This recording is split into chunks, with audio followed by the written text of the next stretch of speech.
Well, whoever makes it through to the FA Cup quarter-finals, it will be a momentous occasion.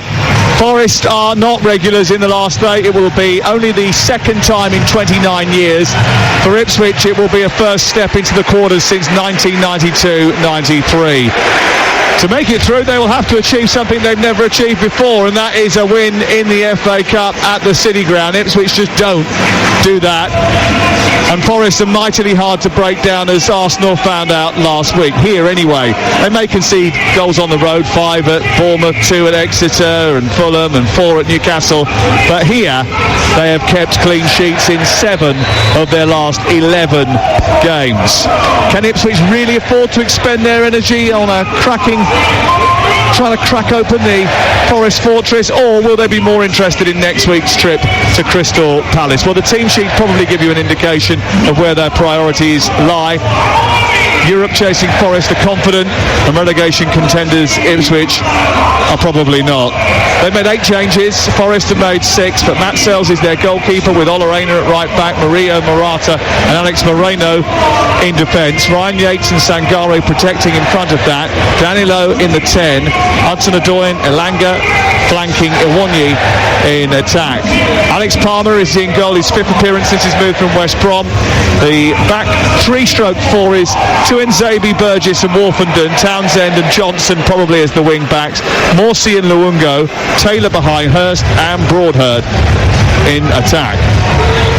Referees Tony Harrington, Wade Smith and Sean Massey-Ellis are the assistants. The VAR tonight, well, it's a combination of the two actually, because you have Matt Donoghue and you have Jared Gillett, and you have an additional VAR as well in Peter Wright. So there's lots of eyes keeping focused on any rule breakers, and we've had a bit of indiscipline over the last 48 hours, sendings off and penalties given. So let's see what the last of the 5th round games has in store. The Mull of Kintyre has been sung in these parts for nearly 50 years. In the heydays of the 70s, when both these clubs experienced winning silverware. 1978 FA Cup winners, Ipswich Town taking on the team that won the league that year in front of Thomas Tuchel, the England manager tonight, and Steve Clarke, the Scotland boss too. Paul McCartney's band wasn't even called the Beatles the last time that Nottingham Forest won the FA Cup, but they have rocketed up the charts this season. Will they set up a quarter-final with Brighton? Here's Courtney Sweetman. Kurt, what do you reckon? I'm really excited for this game. I know that both sides have made changes, but you say, looking at that trajectory for Forest, can't believe where they finished last season in the Premier League, finishing 17th. At the back end of February, they're only 1 point above Luton, and see them now 3rd in the Premier League, 5th round of the FA Cup. What a time to be a Forest fan.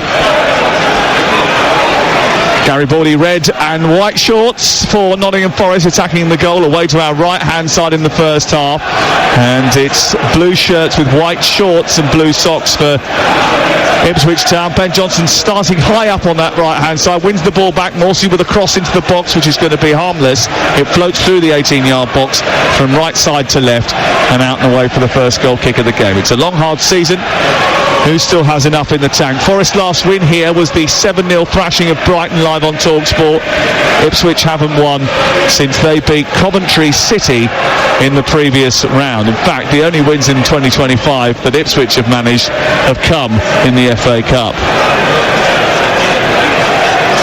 Here is Ola Reina up over the halfway line, chasing down the right hand side. He's being watched and marshalled well by Massimo Luongo. He comes back towards the halfway line, and Forest in possession, tight to the touchline, into Ola Reina and then back out wide towards Hudson-Odoi, picked up by Yates midway inside Ipswich territory, right on the near side. Hudson-Odoi keeping it down the right. That's where all the action is happening at the moment. The Forest right, the left as Ipswich look at it, and they're midway inside opposition territory with Sangare, only just gingerly coming back from injury. Out to Ola Reina again. Everyone's shifted over to keep the ball in this little portion of the field on this near touchline, all very hemmed in at the moment, and they're trying to find a way through. It was a little bit too tight, so much so that it went out of the perimeter of the playing surface, and it's a throw-in to Ipswich Town.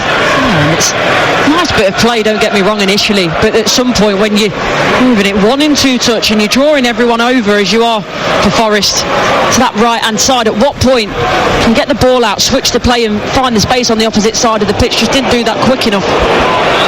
A spicy back pass towards Alex Palmer, who dealt with it quite well in the Ipswich goal, and then just nudged it out towards the far side. A chance for Jack Taylor to move the ball forward, looking to try and release Ben Johnson down that right-hand side. And look, he is a right-back really, Ben Johnson, but he has played higher up at certain points this season, and certainly his starting position is almost that of a right winger tonight. Yeah, it is, but I think that's life as a modern day fullback, isn't it? You've got to learn to play higher. Those wing back roles becoming ever more common. Here's Connor Townsend on the other side, crosses to the middle. It's flicked on by Broadhead, who just sort of glanced it behind himself towards the far corner. Well watched by Sells. The Nottingham Forest goalkeeper grabs it and bowls it out to the far side. A chance to break on the left. Belanga using his speed, trying to go beyond Tuanzebe. Those two would have met in training at Carrington when they were both at Manchester United. Tested him for pace, but Tuanzebe stood up to the challenge, and it's cleared away towards halfway. All back from Danilo, in behind for Malanga or Iwanyi to get on the end of, but it's too close to the goalkeeper Alex Palmer, and Ipswich bring it out once again. Out towards the left into Burgess, and then through the middle via Luongo to Sam Morsey, the Egyptian. Tenacious midfielder, can occasionally walk the line. He's a driving force in that Ipswich midfield, but he occasionally gets himself into a spot of bother. We've already seen that a few times on this FA Cup weekend, so we'll be hoping can very much toe the line. But as you're right, a player that plays on the edge, and you need that in the middle of the park, that tenacity. A player that's not afraid to fly into a challenge, but it's just got to be done in the right way. We nearly played 4 minutes. You're listening to TalkSport. We're live in the FA Cup, and if you're listening in North America tonight, a very big welcome to you, our listeners on Sirius XMFC. Thank you very much for tuning in to us tonight, live from the City Ground in Nottingham. We're in the East Midlands, Nottinghamshire, just a stone's throw from the famous cricket ground Trent Bridge, and just right next to the river that flows through the heart of the city of Nottingham, the Trent.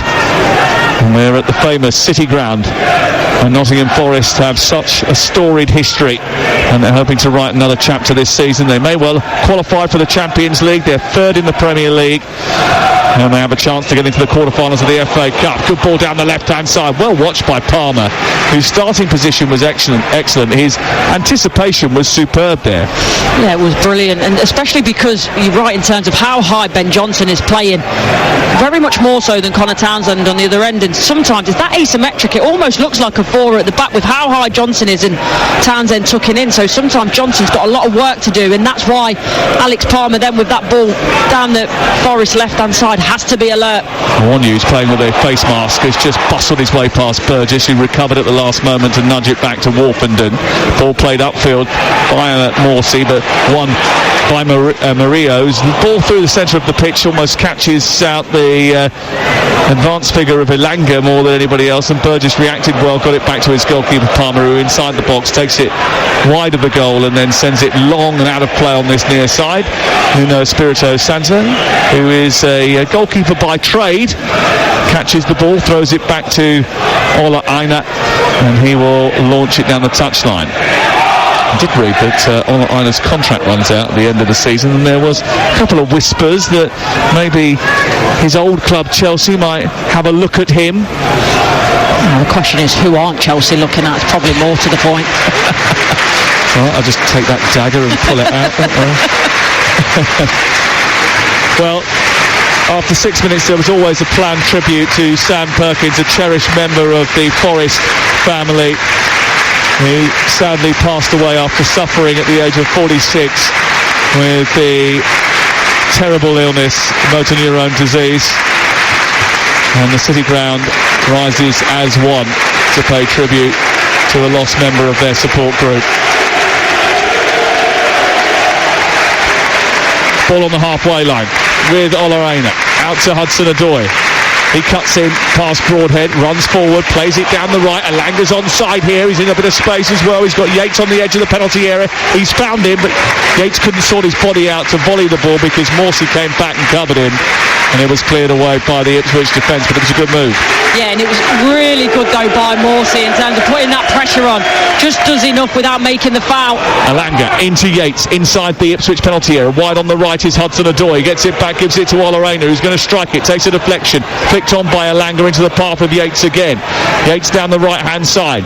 Forest just starting to find a little bit of rhythm here. Aina onto Sangare.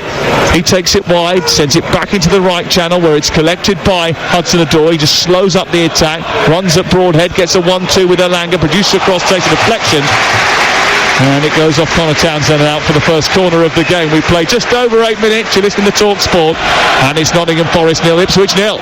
Elanga looks so bright. He looks really up for it. He's not stopped moving. He's always on his toes. He never gets caught on his heels, Elanga, even though he's got so much speed, and you'd forgive him for maybe giving people a head start, but he's always aware of his surroundings, head on the swivel, wanting to get on the ball. Corner kick to be taken from the near side. Elanga has the ball in the quadrant. He's got Hudson-Odoi right on the angle of the penalty area, but he goes towards the penalty spot, picked on by Yates, who arrived but didn't get any purchase on the header. It goes out the other side. Morato will collect it, and it'll be sent back in from that far side by Moreno. In fact, he goes backwards to Aina, gets it back again, Moreno. He looks up, and now he does launch it into the box. It's aimed towards Awonyi. It was missed by the defender. Comes back nicely. Lovely little touch by Murillo, and then played out towards the right-hand side by Elanga, who slams his cross into the first blue body and bounces out for a corner. I mean, there was a centre-half inside that 18-yard box that belonged to Nottingham Forest, who did a little swivel turn and an unbelievable trick to keep that attack going. He's Brazilian, no surprise. Well, and the fact they've given him a massive contract tells you what you need to know. Ball in towards the near post, headed by Awonyi, and it's steered behind. I think Sangare actually got the final touch on it, flying towards that near post, and it came through to Sangare, who angled the ball towards the far post, and it was a couple of inches wide of it. Yeah, it was really close, and it's an acute angle because I know that Sangare has to come across and he's past the near post, so the way he has to almost contort himself as he's falling to the ground to get a touch on this and try and angle it towards the far post. Does ever so well, he's inches away. I just wonder whether or not Awonyi could have got on the end of it, but he was just a bit too far behind it. It was coming in maybe almost half a second after the ball scooted past the post, but he was the closest to it.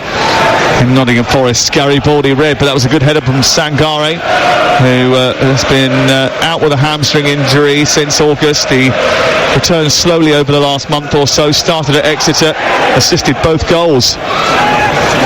Good player, wants to play in the Champions League, and actually I think when he left PSV Eindhoven there was a few sort of raised eyebrows, but he'd been sold a dream about what Nottingham Forest were about. He heard about their history, knew what their vision was, and wanted to be a part of it. Very well thought of player.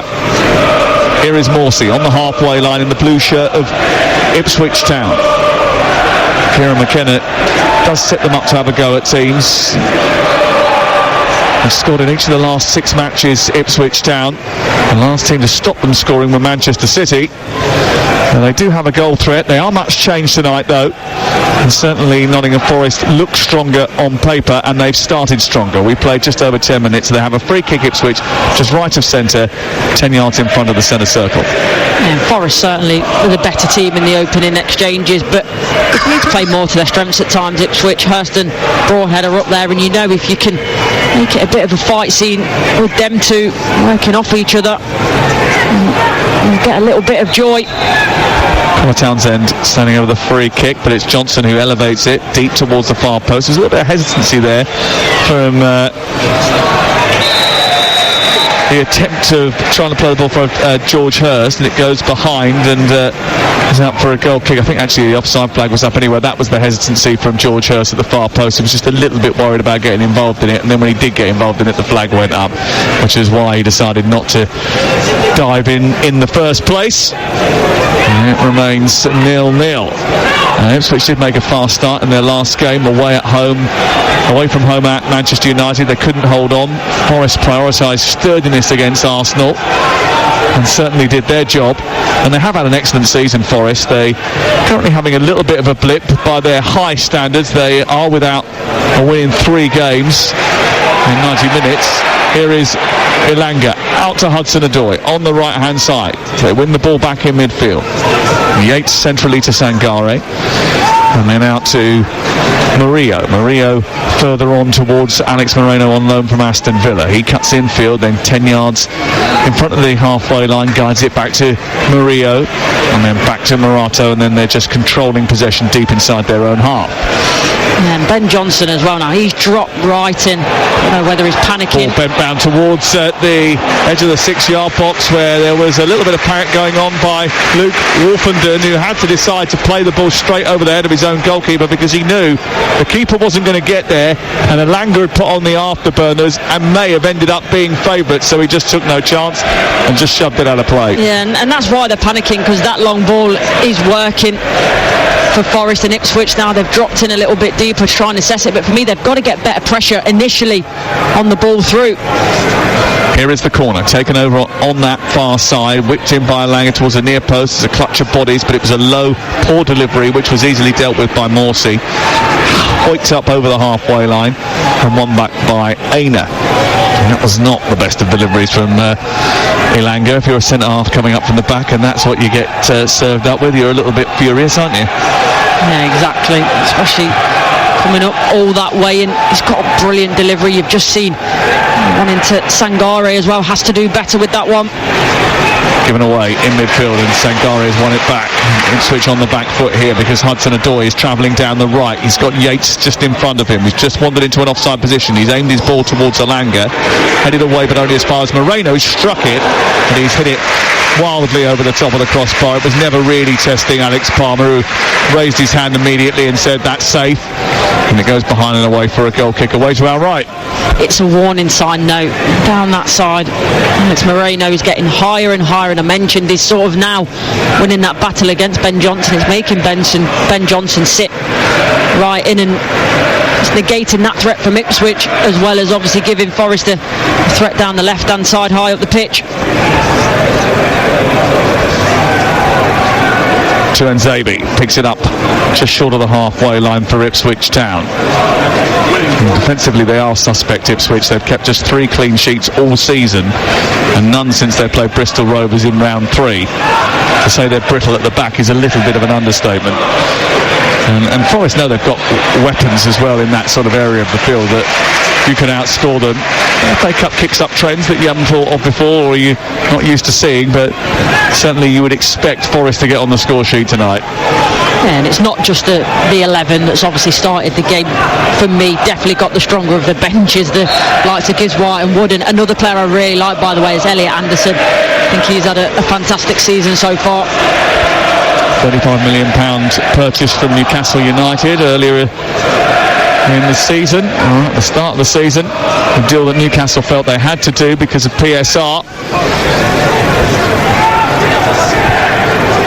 Here is Ola Aina on the right hand side for Nottingham Forest. Nuno Espirito Santo just threw a bit of torn up paper behind himself, just trying to orchestrate things that are happening on the pitch. He's wearing a long stadium jacket tonight, keeping warm. It's not that cold tonight actually. I was at Newcastle yesterday. I didn't even wear my big coat. I took it off. It was too hot. Same, I've downgraded. I've gone for the mid-length tougher now, not the whole full sleeping bag attire that I've been wearing lately. I think the old the big green sleeping bag that I've been using has got to go into storage for a couple of months, I think. Here is Sangare wrestling with Luongo. He's got the better of Luongo and then moved the ball forward. It comes out to the right hand side. Good advantage play by Tony Harrington. Hudson-Odoi escapes and then gets fouled from behind. That is going to be a free kick right on the edge of the penalty area, and it's going to be a yellow card for Massimo Luongo. I love about that from Sangare though. It's absolutely brilliant. At one point Luongo had both of his arms around the waist of Sangare, almost rugby tackle style, but he just kept driving, kept going, pushed him off and kept driving. It's only his 10th appearance of the season for the Australian. He's 32 years of age. Scored here once for Queen's Park Rangers 7 years ago, but that was a very different time. And certainly once Hudson-Odoi accelerated, he was getting away from him. But before that, the physical tussle with Sangare was a real problem for Massimo Luongo. Free kick given just right of the penalty area then, a step back from the angle of the box, and Elanga standing over it with a chance to curl this one into the 18-yard box. He's got Morato to aim at. He's come up from the back. Murillo's at the back post. Awonyi far side, just trying to make a bit of space. It's aimed in towards the far post and it's punched away by Alex Palmer. Really assertive goalkeeping. He came out flying like Superman there, met it brilliantly and punched it straight out of play. Yeah, and that's what you want for your goalkeeper, to come, be sure, command the area, and gets a big hand to it, doesn't just get it away, sends it out to the opposite side of the pitch for a throw-in. Really good goalkeeping. Super goalkeeping from Alex Palmer. £5 million from West Bromwich Albion in the January transfer window. Tossed in from the left into Awonyi, holds it up well, then tries to turn past the defender, looks to feed Danilo, didn't get it clear there, Ipswich, and it's still coming forward with Ola Aina, who's sort of bundling his way forward, manages to sort of half get a shot towards goal, and it goes behind and away for a goal kick away to our right. So we've played 18 minutes, Nottingham Forest 0, Ipswich Town 0, live on TalkSport tonight. And remember, tomorrow night we've got 2 Champions League games for you. The early one is Club Brugge against Aston Villa, 5:45 TalkSport 2. PSV Arsenal is 8 o'clock at the same time as Cardiff Burnley tomorrow on TalkSport 2. Wednesday night, PSG against Liverpool, Bayern Munich against Bayer Leverkusen, both available for you on the TalkSport network. Ipswich trying to play out from the back and inviting trouble, and they've given it away inside their own penalty area, and the ball's just about to come back to Alex Palmer, even though Sangare had intervened, and there was a moment of panic amongst that Ipswich back line. Almost committed an error which would have certainly led to a goal, and it was only sort of just a lack of poise when he received it from Sangare that meant that they didn't concede one. Yeah, completely living dangerously there, Ipswich, but did it time after time. So the first ball was short, then the second one, and you're thinking at that point just get rid of it, but they continued to play. They nearly played themselves into danger, and Forest will be disappointed they didn't make more of that. Forest 8 games unbeaten at the City Ground. It's a terrific place to watch football. It's an imposing place to come. You feel the pressure coming on you from the stands. And Espirito Santo said he expected a tough game tonight, but so far Ipswich have hardly laid a glove on Nottingham Forest. And we played 19 minutes. It's 0-0 on TalkSport, and the ball is deep inside the Ipswich half of the field. It's moved up towards halfway by Luke Wolfenden, who strides forward, then lays it off to no one in particular, gives it away straight to Sangare, and then there's a foul. Is there? Well, certainly that was the claim over on the far side by Elanga. Didn't get the free kick, and gets back to his feet and starts moving again. And the ball is out over on the far side. Luke Wolfenden is an interesting player. He's a local lad to Ipswich, 26 years of age. He's made over 200 appearances for the club now. He sort of captains the team whenever Morsey is not around. He's played in the top 5 tiers of English football. He hasn't scored in the top flight yet. He said that he was linked in the papers with the move to Inter Miami in the January transfer window. He said it wasn't true. It can't have been true, because otherwise he would have been there. I mean, you've got to admire his honesty, and obviously what an opportunity that would have been to play with the likes of Messi. But as you say as well, coming through those top 5 tiers, if you get an opportunity like that, how do you say no? Well, he said, yeah, it was made up, sadly. Otherwise he'd have packed his bag and his factor 30, and he would have been off playing with Messi, Suarez and Sergi Busquets. Here is Elanga, lovely little touch, or it almost came off, but Tuanzemi stopped it in the right full-back position. He tried to backheel it into the path of his teammate. It's now been picked up over on the far side by Alex Moreno, and he's released Elanga into the wide left position. He's got to keep it in here, tries to dig it back and cut it back to the middle of the penalty area, but there's no one there in red. It's cut out by Wolfenden and cleared out towards the far side. But again, they're not really getting up the pitch here, Ipswich Town. There's lots of pressure on the ball from Nottingham Forest as soon as they try to come forward, and they haven't haven't really got in behind the Nottingham Forest defence and tested Matt Sells. Apart from in that first few moments of the game, they haven't even really got into the final third. No, but there I've just seen George Hurst makes a fantastic run down the side of the fullback in the centre half, and they turn the opportunity down. You said earlier about Nuno expecting a tough game, and he mentioned the intensity, the energy that Ipswich normally bring, but by far we've not seen that. By far Forest have been the more energetic team, first to every second ball, and they look tired, I would say, Ipswich.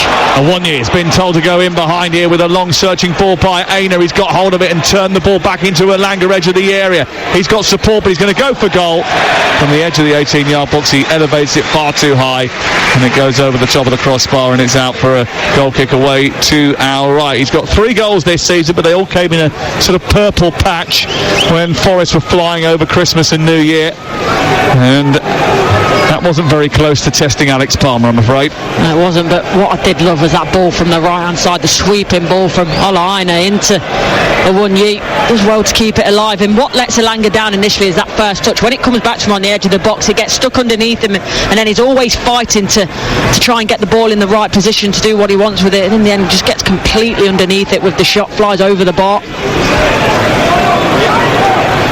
Ball clean upfield into the path of Morsey, who's in the centre circle. Just to the right of that is Tuanzebe of Ipswich Town, under the lights at the City Ground.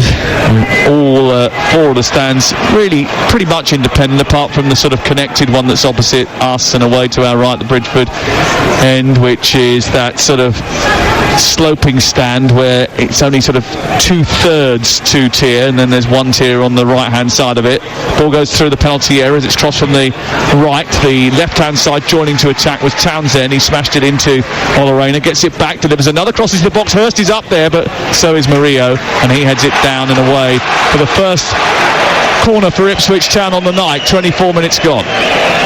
It comes to Townsend initially more by luck than judgment, I think, and then the second time of asking after he absolutely pelts it off. Olarena finds it back, and the third time of asking, it was actually a decent ball in.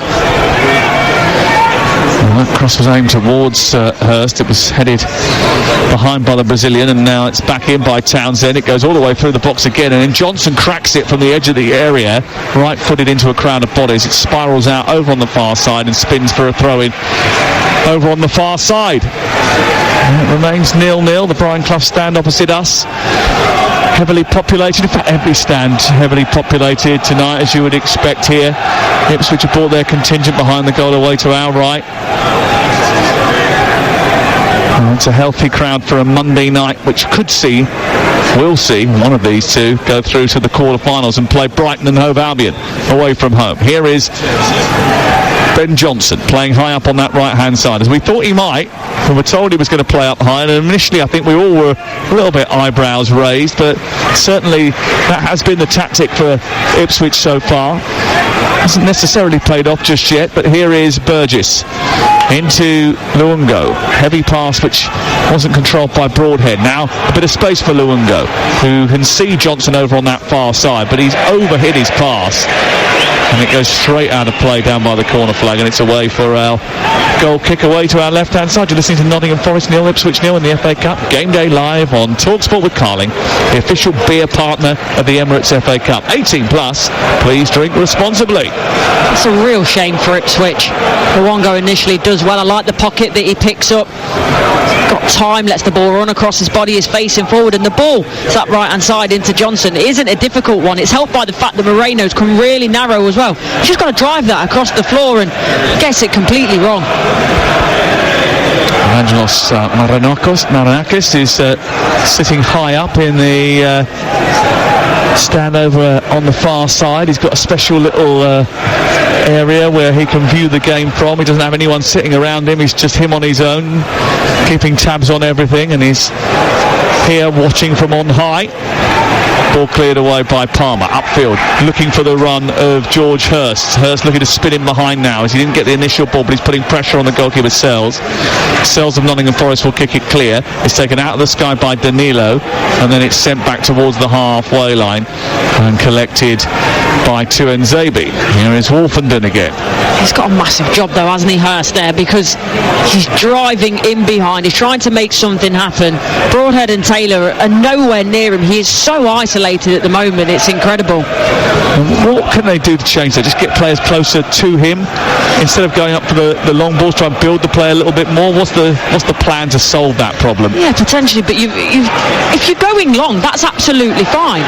But that means that the likes of Taylor and Broadhead have got to get closer to Hurst, otherwise you're fighting a losing battle, and sometimes you don't do that because you forego a little bit of space and stability in that midfield area, but then that's when your defence has got to push everyone else out. Ben Johnson can even come in a little bit narrow just in case, but he's just all at 6s and 7s at the moment.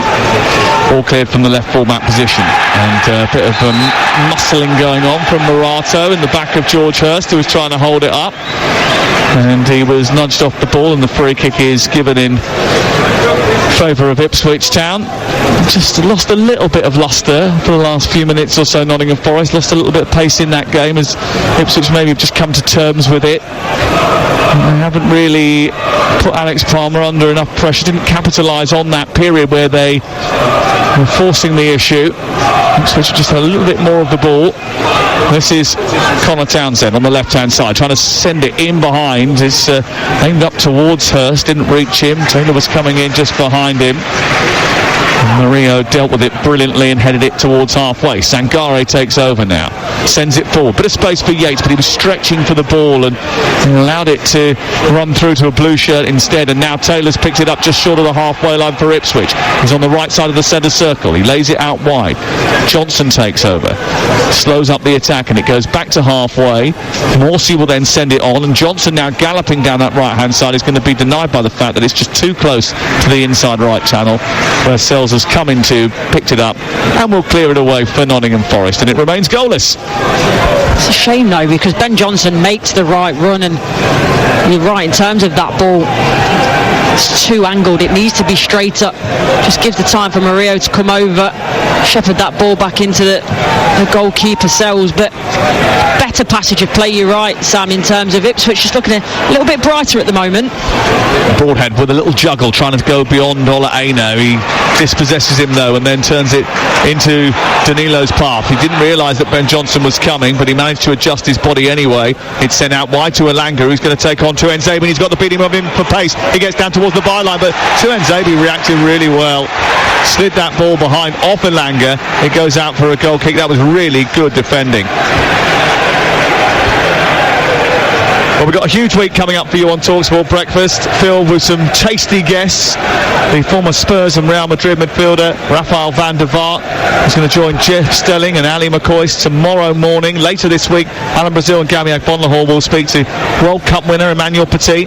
Martin Compston, the actor, and Ray Winston going to be on the show. Darts star Raymond van Barneveld and former Liverpool and England striker John Barnes. So make sure you tune in every morning from 6 so you don't miss a moment. And if you get the TalkSport app and you're not up at 6 o'clock, you can always go back and start it again, which is Courtney's preferred method of listening. Yes, I don't see 6 a.m. in the morning very often, I must admit.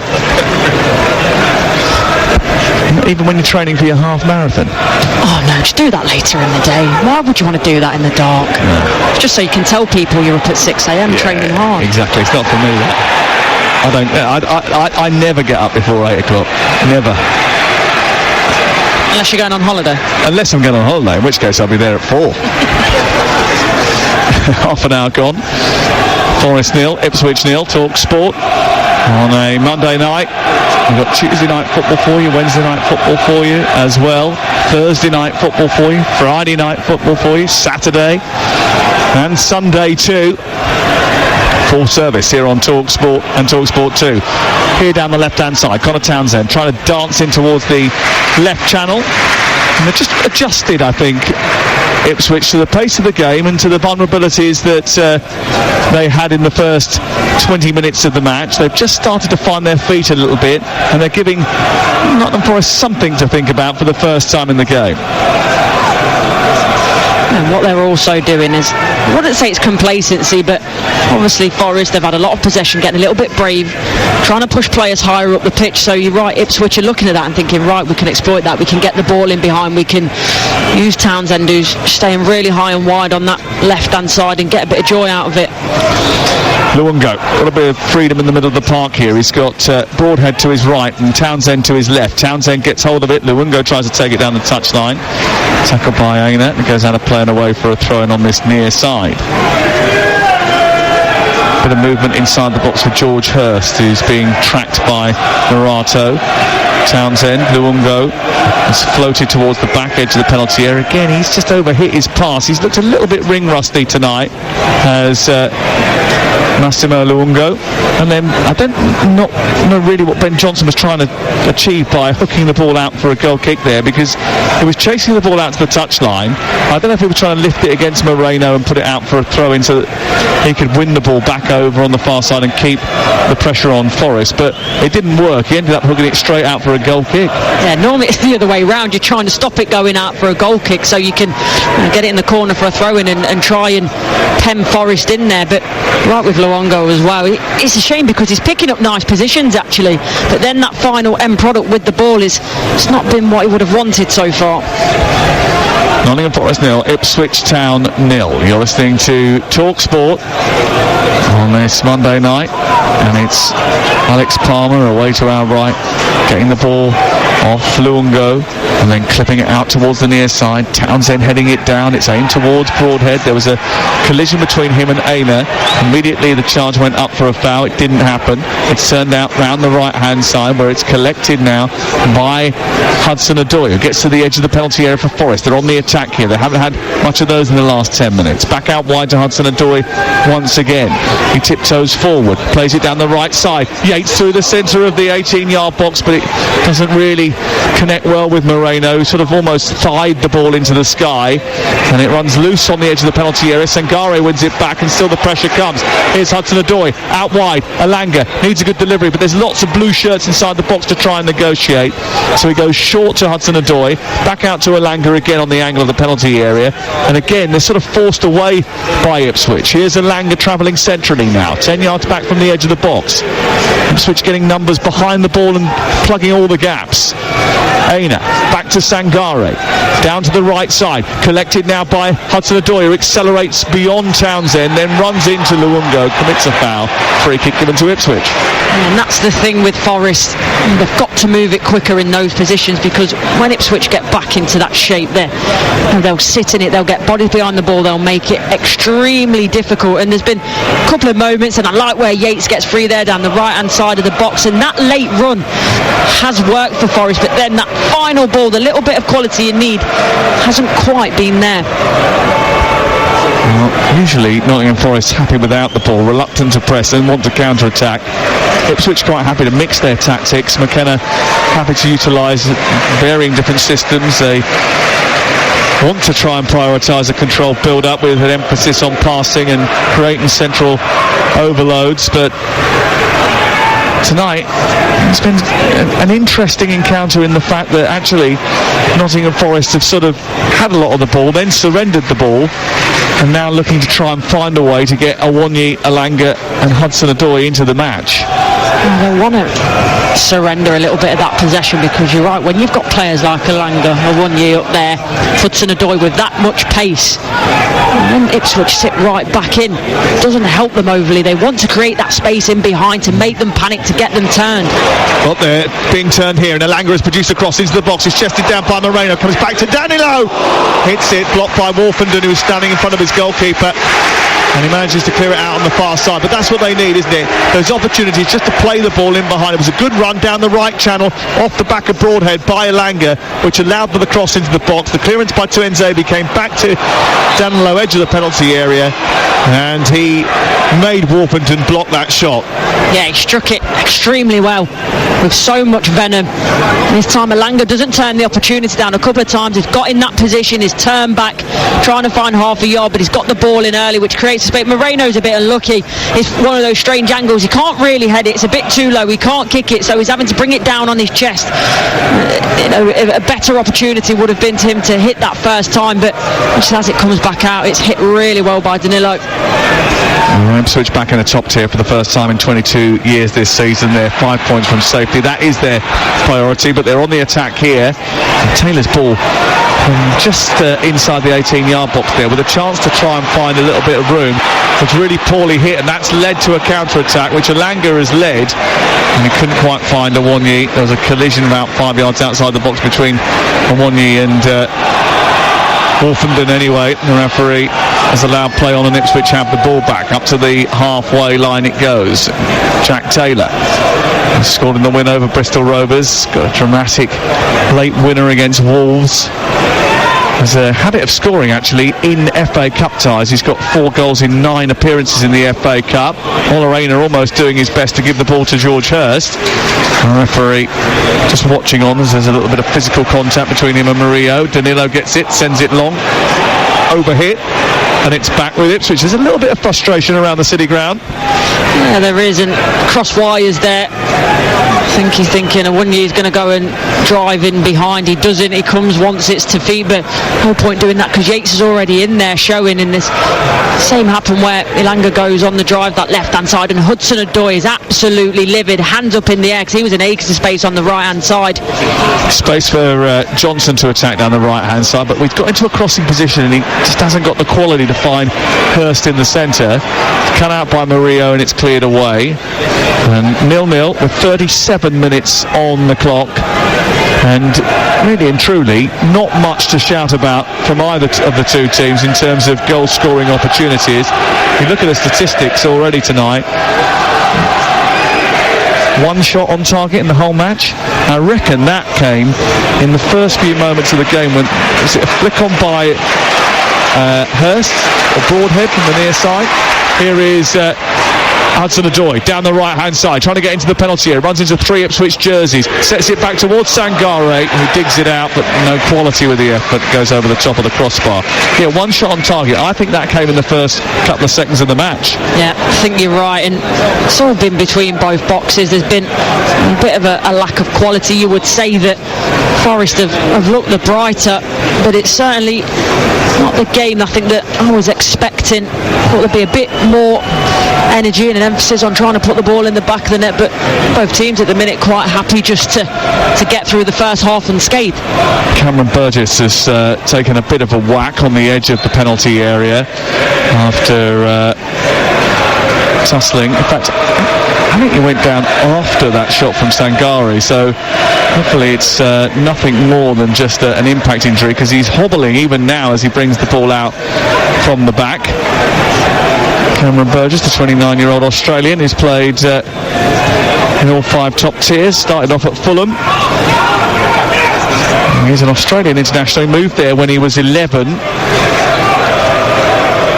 Doesn't really take much nonsense, but he does look as if he's struggling just a little bit. Now warming up players away to our left. Jacob Greaves is one of those. May end up having to come back and get ready before half-time. There is 5 minutes before half-time. Really not looking convincing, Burgess. Just down on his haunches a moment ago. He can barely walk. I think we're being kind to say that he's hobbling. Here is Alanga down the right-hand side. Challenge comes in. It's pushed behind and away and out for a corner kick. Connor Townsend was the man who did it. Still, Burgess is saying that he's going to continue. I mean, he's being a bit of a warrior, but sometimes that can cause you a bit of grief. Yeah, and if I'm one of them Forest forwards, I'm thinking, get me in a foot race with him, because he can barely move. Yep. He's just still trying to sort of bang it off. He's trying to sort of kick his foot into the ground. He's trying to move his limbs. He's passing on marking duties to other people to try and stay in an active position. The corner comes in, it goes right the way through the penalty area. Moreno recycles it, up goes Sangare, drops inside the 18-yard box, is cleared away, and I think there was an offside flag up anyway against Langer from the crossfield pass from Moreno, and the ball will have to go all the way back to the other end of the pitch, and it's a free kick for Ipswich Town. mean, any other player would have gone down and sat on the floor for 5 minutes while they sorted out whether or not they were going to bring him off or not. Yeah, and maybe it's the fact that we're so close to half-time. He's thinking, if I can just run this off, get to half-time, get treated by the physios, by the doctors, then I'll be okay to carry on. But as you say, sometimes you can cause yourself more damage and actually your team more damage. One thing I wouldn't be doing is getting involved in playing out from the back and inviting the press. Here is Broadhead running out towards the far side. He nudges it back towards the halfway line. He's being tracked by Sangare, who manages to play it off him. It goes out for a throw-in the left full-back position. It remains goalless with 4 minutes to play. Jacob Greaves still warming up away to our left, looking as if he is ready for action. Nottingham Forest have only used 23 players this season, fewer than any other side. That might probably be a reason as to why they've had so much consistency. Ipswich Town have made 80 changes to their Premier League lineups. Maybe that's the reason why they haven't. Here is Broadhead back towards Morsey, trying to turn away from Sangare, feeds the ball out wide towards the right hand side into Ben Johnson. Johnson trying to keep it alive. Murillo manages to half clear it, but he's given it back to Taylor. Taylor's ball into the box, headed away by Morato, only as far as Luongo. He then tries to shuffle it back to the right side into Nzabi, and then they're being pushed further away from the penalty area by Nottingham Forest's midfield. Back down the left they come, Ipswich Town, on the attack with Connor Townsend. Centrally is Taylor, back into Burgess. Burgess is moving a little bit freer now. It's gone from looking like an octogenarian to a septuagenarian, I think. And it's out towards the near side of Luongo. Infield played into Morsey, and now Burgess starts to stride forward again, still not looking 100% comfortable, but better than he was. Into Luongo. I mean, it's broken down a few times with him tonight, Courtney. Yeah, and again, it's a shame because he finds the right position. He's in the pocket, he turns out, but then his touch is really poor, and throughout this game really has let him down. Well, there's the problem that we were talking about, because the ball's been played up towards Awonyi. He's flicked it in behind down the right channel as Nottingham Forest look at it. Burgess has turned and he's just fired it back to his goalkeeper because he knows he can't run, and he's overhit the back pass. It's gone straight out for a corner kick. That's the thing as well. Maybe sometimes as the manager you've got to take the decision out of the player's hand. They'll always want to play on, be involved in the game, but could be detrimental. Here is the corner then, and if something comes from this, then that will be highlighted, I think. Langer takes it, right hand in the air, right foot, sends the ball in towards the near post. It's a dreadful corner, and even on one leg Cameron Burgess can clear that. Goes out on this near side. Actually George Hurst who ended up putting it out of play. It's away for a throw-in, which will be taken by Langer on this near side. Oh no, he's going to drop it and leave it for Ola Aina. A little bit lacking in urgency, isn't there, in the game now? Yeah, I think I said it a few minutes ago. I think both teams are happy just to almost see this first half out, not necessarily want to go forward too much, happy not to concede, and interesting to see what the thought process then is in the second half. Long throw by Ola Aina, right into the middle of the 6-yard box. Burgess with a strong header away, but only as far as Hudson-Odoi, who drives forward into the penalty area. A little nick takes it into the path of Tuanzebe, who will clear it, but only as far as Murillo, who sweeps it out towards this near side. Flicked away by Townsend, and it's out for a throw-in level with the edge of the penalty area. And Nottingham Forest are just building up a head of steam as we reach half-time. We're just about to see how many minutes are going to be added at the end of the first 45. Tim Robinson, who is the fourth official, just walked out towards the side of the pitch with his ball in his hand. The ball is back to the halfway line with Nottingham Forest, and Morato's given it away now. It's dribbled out of play, so we'll find out exactly how many moments we still have to play. Just the one added minute at the end of the first half. It's been quite sloppy, hasn't it? First half from both sides, lack of urgency. Bit of quality there from Danilo to try and feed the ball down the right hand side, but again that initial bit of quality, just as you were saying that, takes it away from one player and then overhits the pass. I do wonder whether both sides have almost got one eye on the weekend big game for Forest against City. Ipswich have got Palace, and you always try and say one game at a time. You don't always think about those things, but sometimes it does creep up on you as a player, and these performances certainly showing that in the first 45 minutes. A little bit of thinking to do for Nuno Espirito Santo. They dominated the previous game against Exeter in this competition. 31 shots, 78 possession. And they should have finished it off a lot earlier than they did. But they've had 8 goal attempts tonight, none of them on target. They haven't won in 90 minutes, Nottingham Forest, since they beat Brighton here 7-0 on the 1st of February. They were efficient and ruthless that night. They've been anything but so far. Ipswich level at half-time, as they were last week, but then conspired to lose to Manchester United, so that should encourage Forest. At half-time, Nottingham Forest 0, Ipswich 0. Thank you, Adrian. Yes, welcome back to what should be an exciting 45 minutes of football to decide who plays Brighton in the last 8 of the FA Cup. Jacob Greaves and Dara O'Shea are on for Cameron Burgess, who could barely walk at the end of the first half, and Axel Tuanzebe.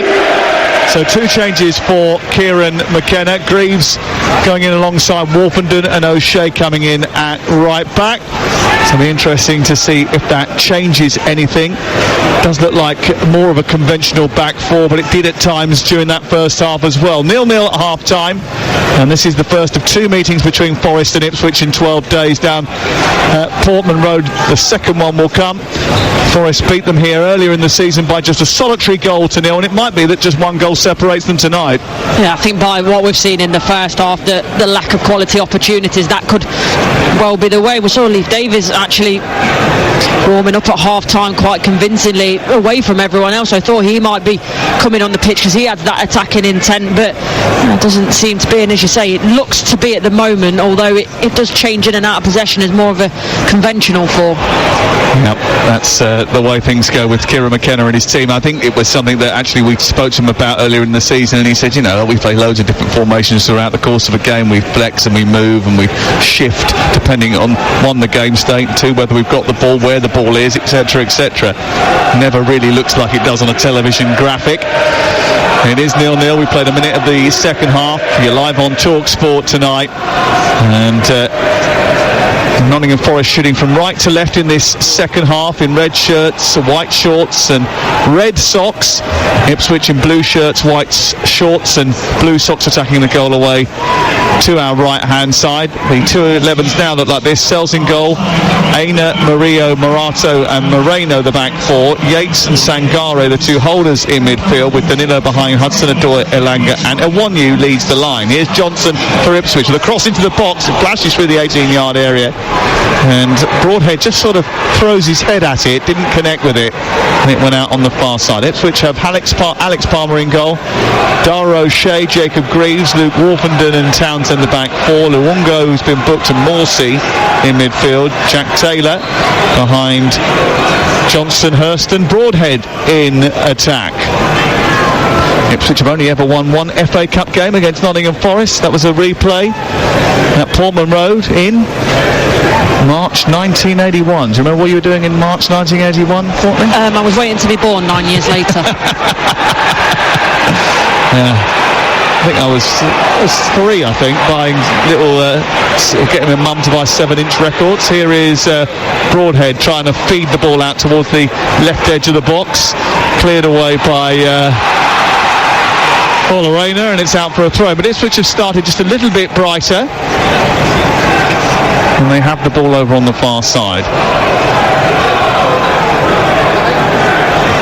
Definitely a little bit more energy about the side and shooting towards their fans as well. A little bit of a difference every time they go forward. There's just that injection of noise from the fans.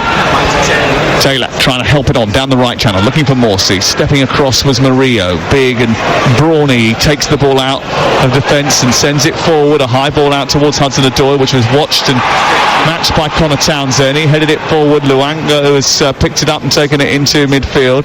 It's turned around the corner by Broadhead, and then into the path of Morsey, and once again it's back with Ipswich Town on the halfway line. By this time last year, Ipswich had been knocked out in one of the biggest upsets of the season. Maidstone eliminated them at Portman Road.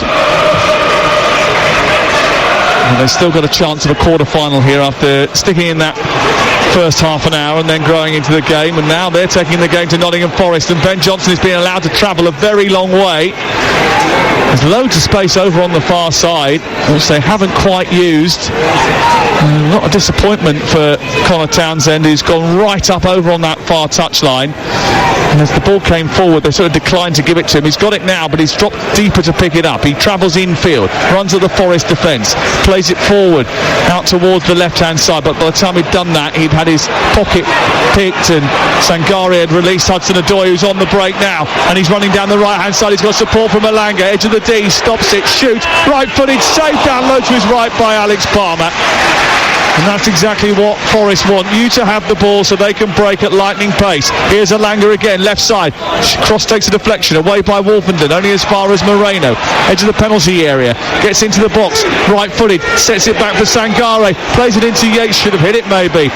Hudson-Odoi's got it, Sangare's there too. Hudson-Odoi looks up, plays it out wide towards this left-hand side, but it's across by Johnson and cleared eventually by the retreating Dara O'Shea, and it's up over the halfway line.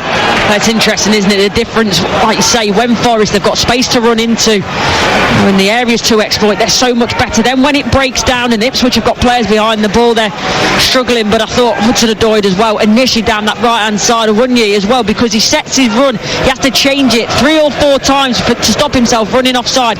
Langer drifts in from that right-hand side, but at that final moment, the ball's a little bit behind him. He has to take a touch. If that ball's in front of him from Hudson-Odoi, he can wrap his foot round it first time.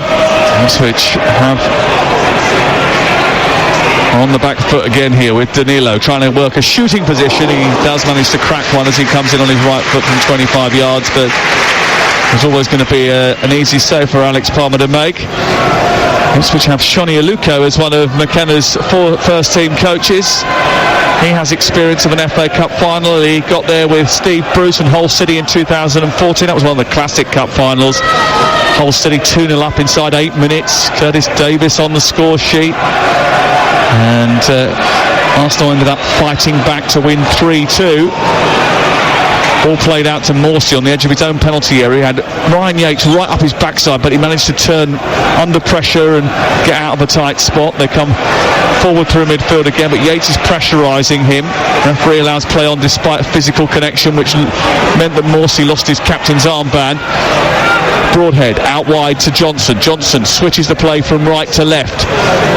Connor Townsend takes it out of the sky, does well, gets into a wing position, produces a cross which hits the first man in Aina. It goes out for a throw-in over on the far side. And after 6 minutes of the second half, it remains Nottingham Forest 0, Ipswich 0. Wherever you're listening across the world, thank you very much for choosing Talk Sport, especially if you're in North America tonight. Thank you very much for choosing us, Sirius XM FC listeners. Ball into the box towards Johnson at the far post, comes back out to Broadhead. Oh, it's an air kick. And then smacked away by Sangare. Back with Morsey. Ipswich on the hunt here. Bit of space out wide for, again, Connor Townsend, who seems to be available, but they're reluctant to find him, Courtney. Yeah, they are. And Ben Johnson did well with that big crossfield raking ball. That's what they need to do, find him Morsey earlier. From distance, drives it from 25 yards out, maybe even further than that. And he calls Matt Searles into a save up high towards his right. He fingertips the ball over the top of the crossbar, but that was some hit by the Egyptian. It was a brilliant hit, wasn't it? It looked like for all the world it was heading to that top left-hand corner. Searles as well. I'm just watching Nuno Espirito Santo below me, chuntering to himself, looking at his substitutes. He is not a happy man. They haven't been great, I don't think. That was some effort from Sam Morsey. Here's the corner over on the far side, deep to the far post. He's headed down and into the net. Brilliant header by George Hurst in front of the Scotland manager, who's checking on his availability. Well, he's shown him what he's capable of at the far post. Heads the ball down from the corner underneath the goalkeeper and in. And George Hurst gets his 3rd goal of the season. Scored against Coventry in the previous round, and he scored again tonight. He celebrates wildly in front of the Ipswich fans, in front of the Bridgeford stand, and it's Ipswich Town who lead Nottingham Forest by 1-0. You know what, Sam? They deserve it. The way they've started this second half, they've been the ones with the impetus, wanting to make something happen, looking like they've got a little bit more energy. I'll be honest, it's poor from Forest at that back post area. The marking is absolutely abysmal, but take nothing away from Hurst because he has to make that little movement. He just starts on the edge of the 6-yard box and he just walks. He literally just walks into position 3 yards out of the back post area. Absolutely no one round him. Nuno is going to be absolutely livid with that.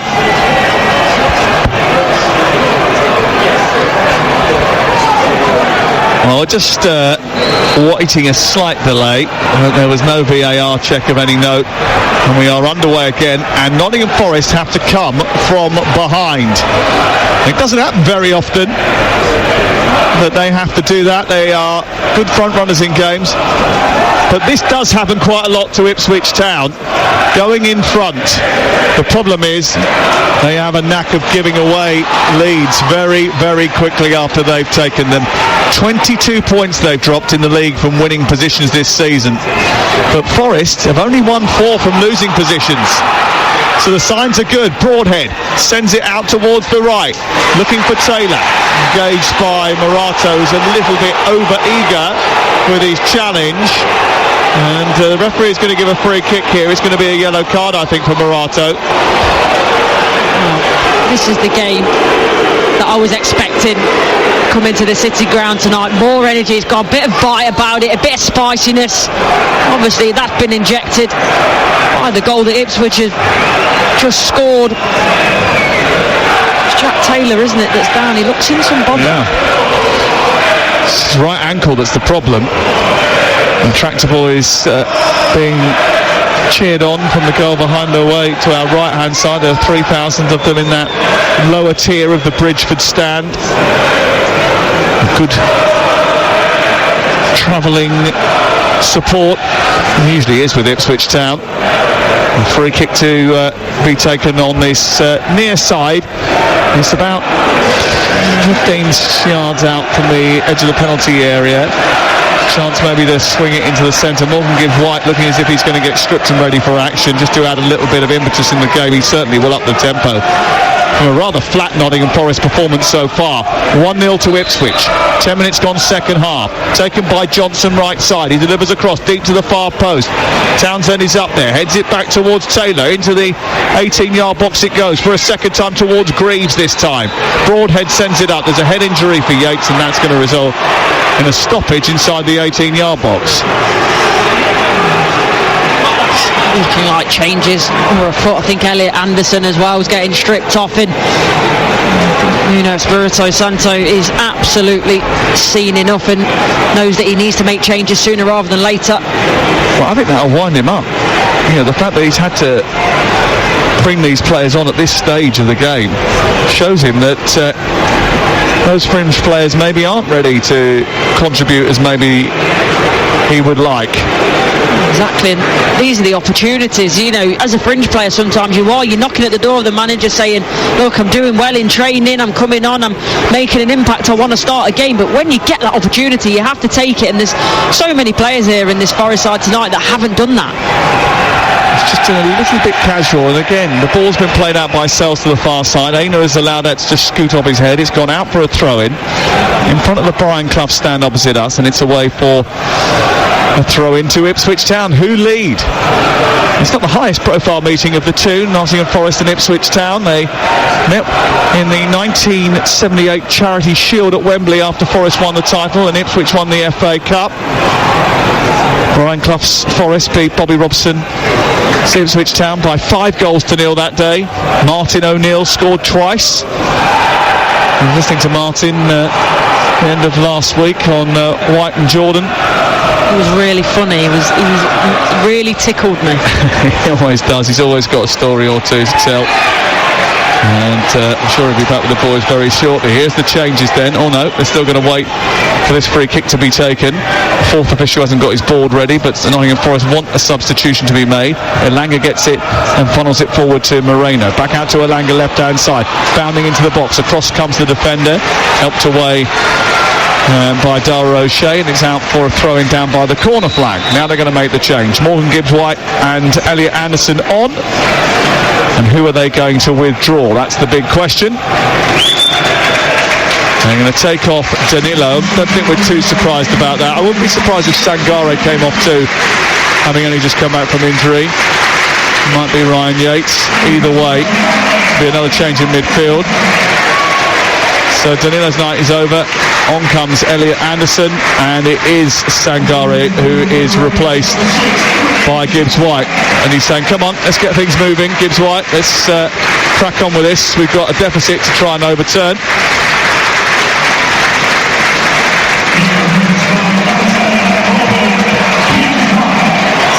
And that's the reception for the captain, Morgan Gibbs-White, who runs into the penalty area and is ready for action. I think Yates kept the armband on there. I think he probably has.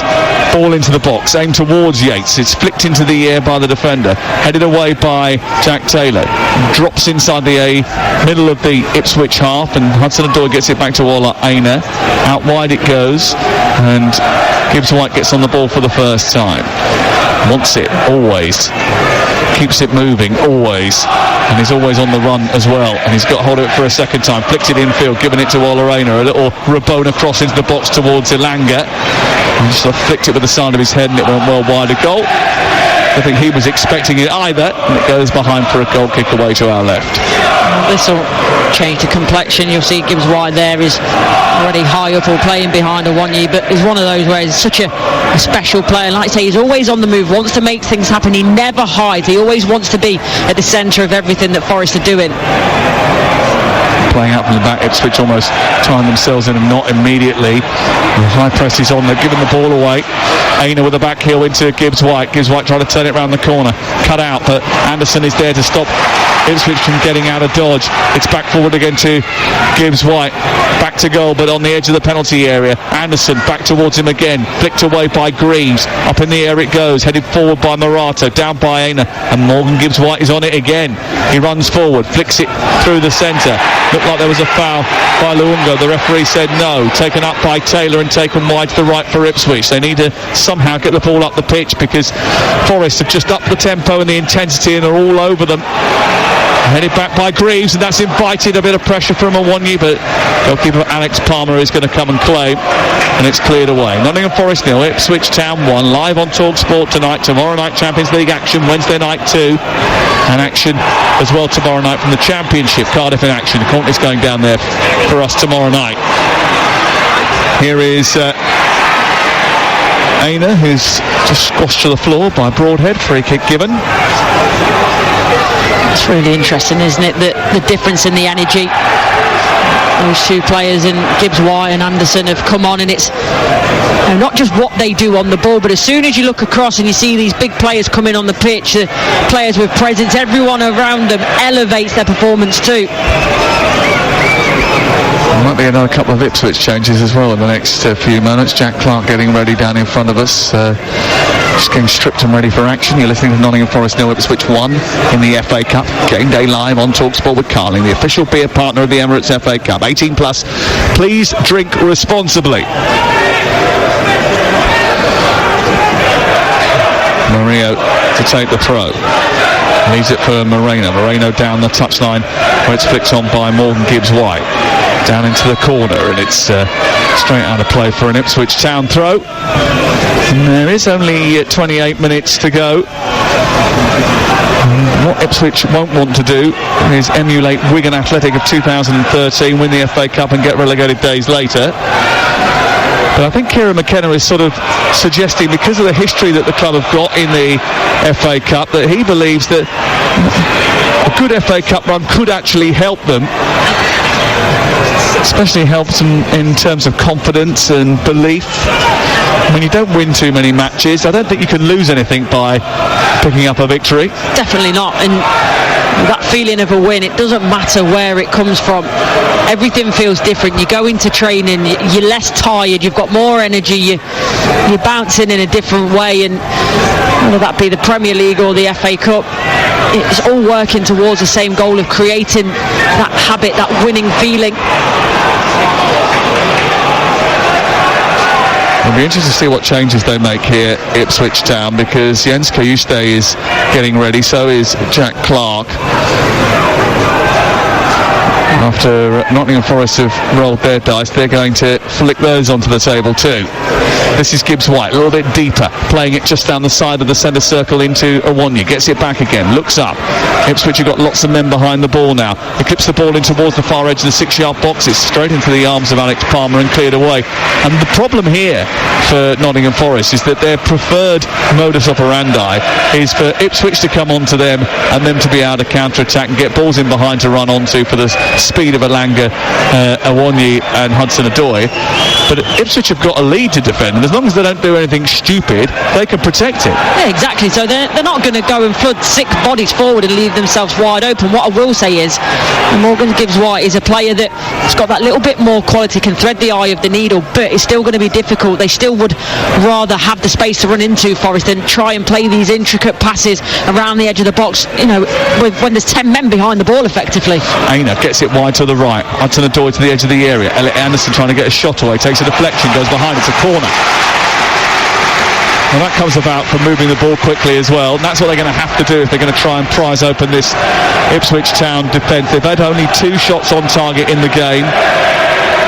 Ipswich have had 3 and taken theirs, and they have a corner, Nottingham Forest, as they try to up the ante. The substitutions about to enter the fray for Ipswich, Kayuste and Jack Clark. The referee's just got a bit of sorting out to do inside the penalty area before he can allow this corner to be taken. Watching Kayuste, by the way, he is a classy footballer, very intelligent, and certainly had a bit of quality to this game. Here is the corner over on the far side. Whipped in right-footed in towards the near post. Dealt with by Morsey. Big strong header. Powerfully gets it out of the penalty area out towards the far side. Recycled and sent down the right. And Alanga's not going to reach that. It's going to go out of play. So here are the changes then. Jack Clark is one of those. The other is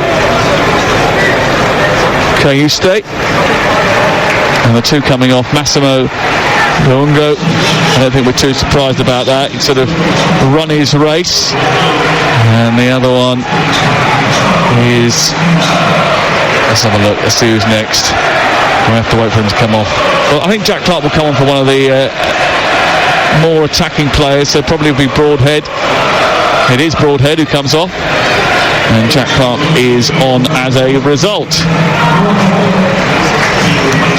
You've got 2 things here. You've got obviously the attacking intent of Clark, and Kayuste has that as well, but as I mentioned, it's a classy footballer in possession. He's someone that can keep the ball, yes, going forward, but also bring that calmness to Ipswich in that midfield and just keep possession, not give it away too cheaply. So a couple of changes from McKenna. And another one coming for Nottingham Forest, because Chris Wood is going to be coming on in the not too distant future as well, which is fascinating.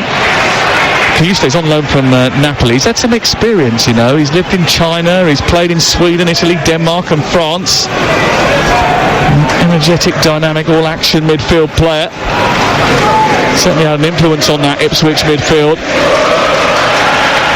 They've won a free kick far side. And Chris Wood, hulking New Zealander, has just walked out to the touchline ready to take his place in the team. Surprised that wasn't trying to get him on quickly to get his head on the end of this free kick. Here's the free kick in towards the near post, headed away by O'Shea.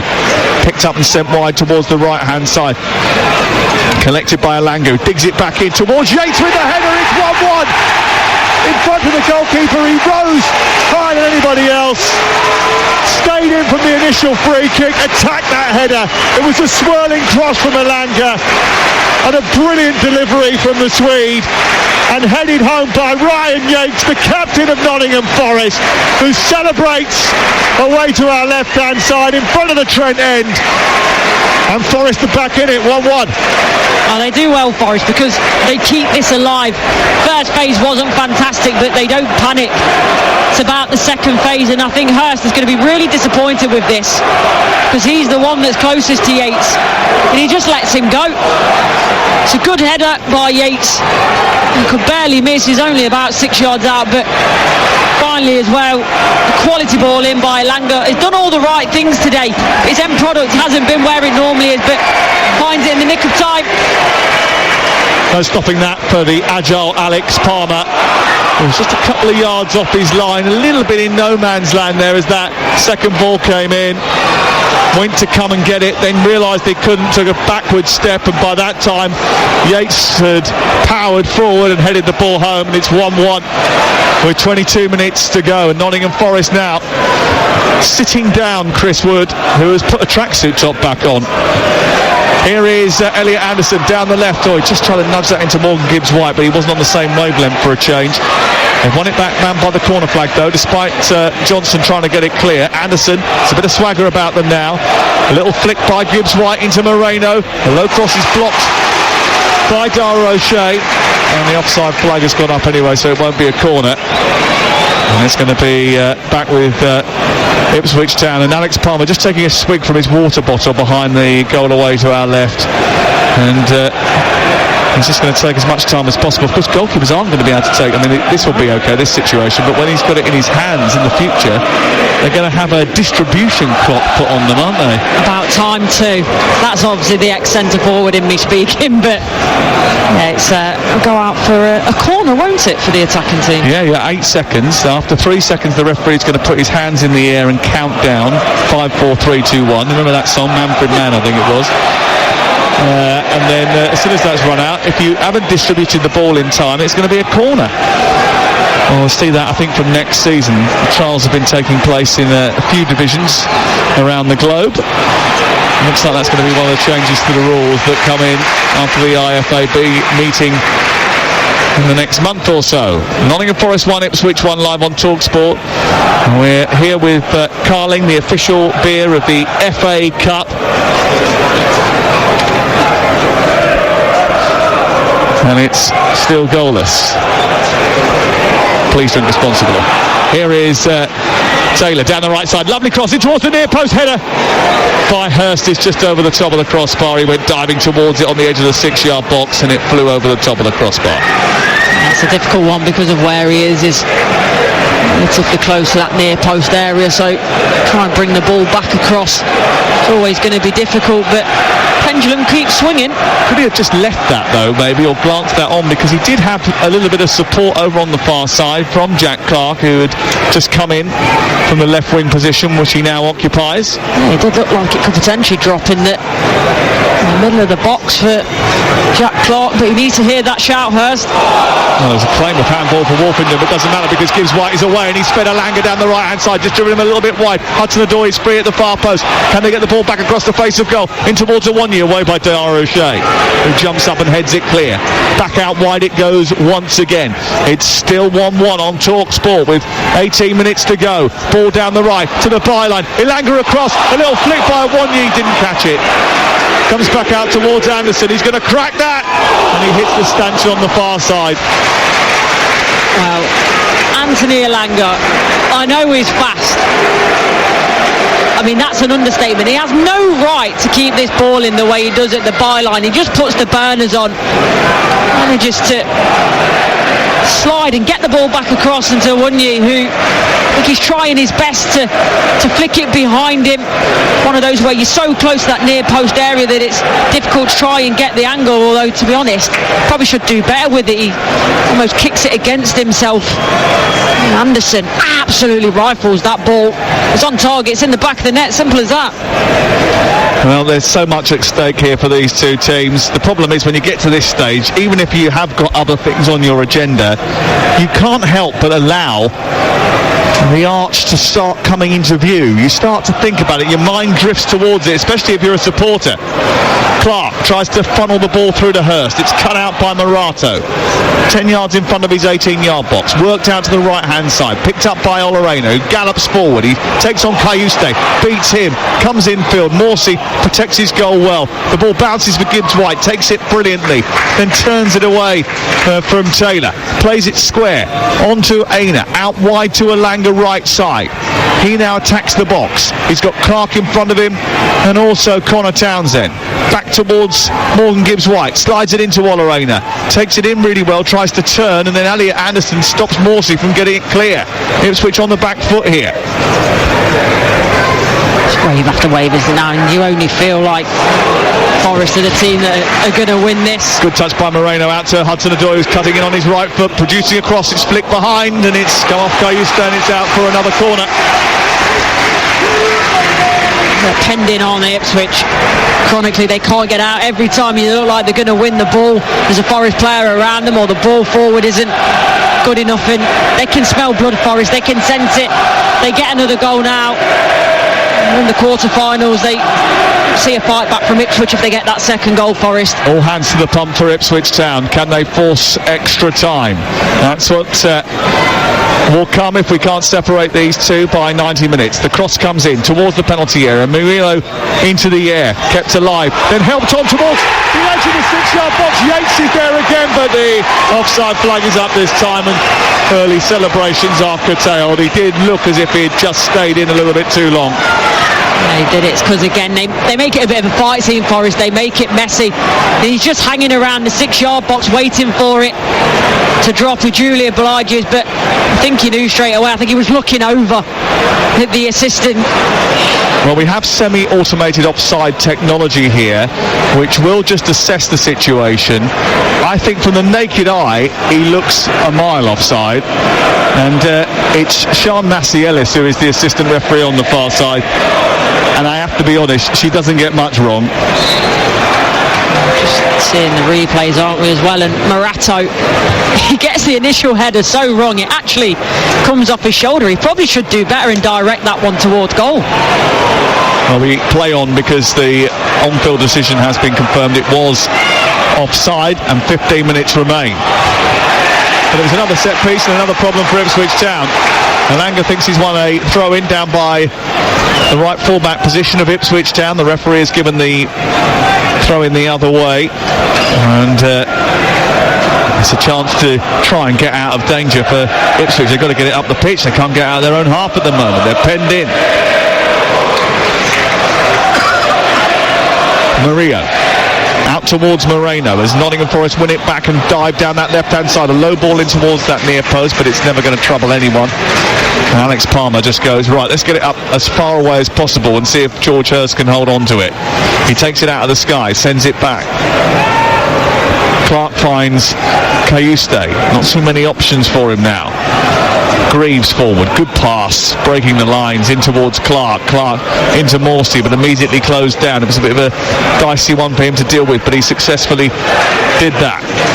O'Shea into Taylor and then back out wide to Johnson. Back to O'Shea deep inside his own territory. A heavy touch by Cayuste, recovered quickly, but Alanga's nabbed it again, and now Anderson turns it over. He moves into the box, pokes it into a central area, and they were all diving in to try and get involved there, but Gibbs-White couldn't get hold of it, and Ipswich managed to clear. Now Hurst chasing at the other end, just slips over as he bumps into Morato, and it goes through to the goalkeeper, and it will be cleared away. And that passage of play, it's just night and day for Forest from the first half to the second half, in the way that they're harrying, they're hassling, the energy, aggressive on the front foot, trying to win it back if they don't do it first time. There's a teammate backing them up. The willingness to want to win the ball is just so much more apparent. Well, that's what they're usually very good at, isn't it? Here is Albert Aina chasing down the right-hand side, away by Palmer. It's cleared away. And it goes out for a throw-in over on the far side. This is Talk Sport, Game Day Live. Nottingham Forest 1, Ipswich 1, straight after we finished. Jamie O'Hara and Jason Cundy will be here with the Sports Bar. 03717 223344. Tomorrow morning when you wake up, we've got a brilliant breakfast show with Jeff Stelling and Ali McCoy tomorrow morning. Rafael van der Vaart is on the programme. Here is Moreno looking to try and funnel his way through. He's blocked, so the free kick goes against Ipswich, against Nottingham Forest, when they thought they were going to get a opportunity to have a free kick themselves, and then Elliot Anderson is booked for delaying the restart, which is only going to upset him even further. Yellow card for him. And tomorrow, 10 o'clock, Jim White's joined by Alex Crook and Troy Deeney tomorrow. It's from 10 till 1 tomorrow morning. This is Talk Sport. Courtney Sweetman-Kirk and Sam Matterface at the City Ground, and we've haven't got too long to go now. Just 12 minutes still to play, and it's finally poised, isn't it?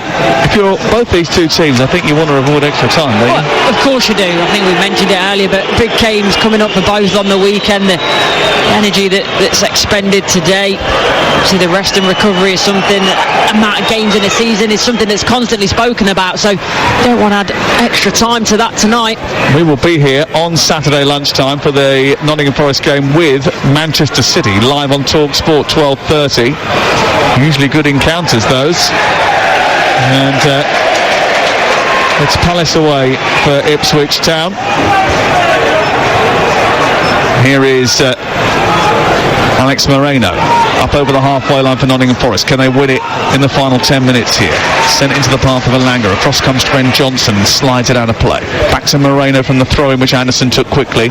Johnson's won it back, and now Morsey has to turn and try and play it infield to Cayuste. He does well enough to do that. It's then pushed out to Johnson, but it's not an easy ball for him to deal with. They're trying to get out here, Ipswich Town, but they're being hemmed in by this relentless Nottingham Forest press now, which is really difficult to deal with. And then Alex Palmer plays it out into his own 18-yard box, and actually if someone was backing up Taiwo Awoniyi, there might have been a problem for Cayuste, but in the end he's travelled with it, then given it away. And now a chance for Forest to break, and it's played down the side to Awoniyi, who needs to come infield. He tries to turn, but the time he did that there was no real support. Gibbs White's arriving now. His shot is blocked by Greaves, who turned his back on the ball, and it comes out into midfield. Again, the pressure keeps coming, and now they're going to bring on Williams and Wood. Here is Anderson. It's not what you want to see as an Ipswich defender, really, is it? I wouldn't have thought so. Chris Wood is having his best Premier League goal-scoring season. Ball played into Gibbs White. Lots of men behind the ball, taken on by Elliott. It was a really good bit of skill as well by Gibbs White to get it through to him, and almost another one by Elliott Anderson to take it past the defender. Gibbs White just happy with it. He looks like a street footballer, doesn't he? Give it to me, I'll make something happen. Murillo shoots from distance. Oh, it's palmed into the air by the goalkeeper, who didn't know where it was going. So he got up and just pushed it behind and out for a corner, but Murillo taking matters into his own hand, driving the ball forward from distance. He can hit them, he did hit it. It was a brilliant striking. Yes, it's in the vicinity of Alex Palmer, but take nothing away from the save. He has to react so quickly. This ball is hit with so much venom. Well, of course, Alex Palmer couldn't have known what the hell was going to happen there, because it's one of those FA Cup balls, and we've been told that they do anything. Moving all over the place. Awoniyi off, Chris Wood on. On comes Nico Williams as well, and he's going to take the place of Alex Moreno. The fourth change for Nottingham Forest as we go into the last 9 minutes. Corner kick on this near side, Alanga. Now Ipswich have got Chris Wood to worry about from these set pieces as well. It'll be chucked in from the near side by Alanga, whose delivery was so key to the Yates equaliser. 1-1. Is there going to be a late winner here? It's in towards the edge of the area. Hudson-Odoi trying to get a curler. He hits the top of the bar. Well, he got it on that familiar position, left edge of the area, cutting in on his right foot, and he arced it towards the far corner, and he kissed the top of the crossbar. Brilliant effort. Really was, and takes it initially on the outside, opens up his body, just takes that extra touch to set himself. He gets half a yard, wraps his foot round it. This was so close. That's a couple of inches lower, and it's a spectacular goal in that top right hand corner, but this time it's the crossbar that comes to the aid of Ipswich. Well, if Forest were to win the FA Cup, it would bring major silverware to the city of Nottingham for the first time since they retained the League Cup.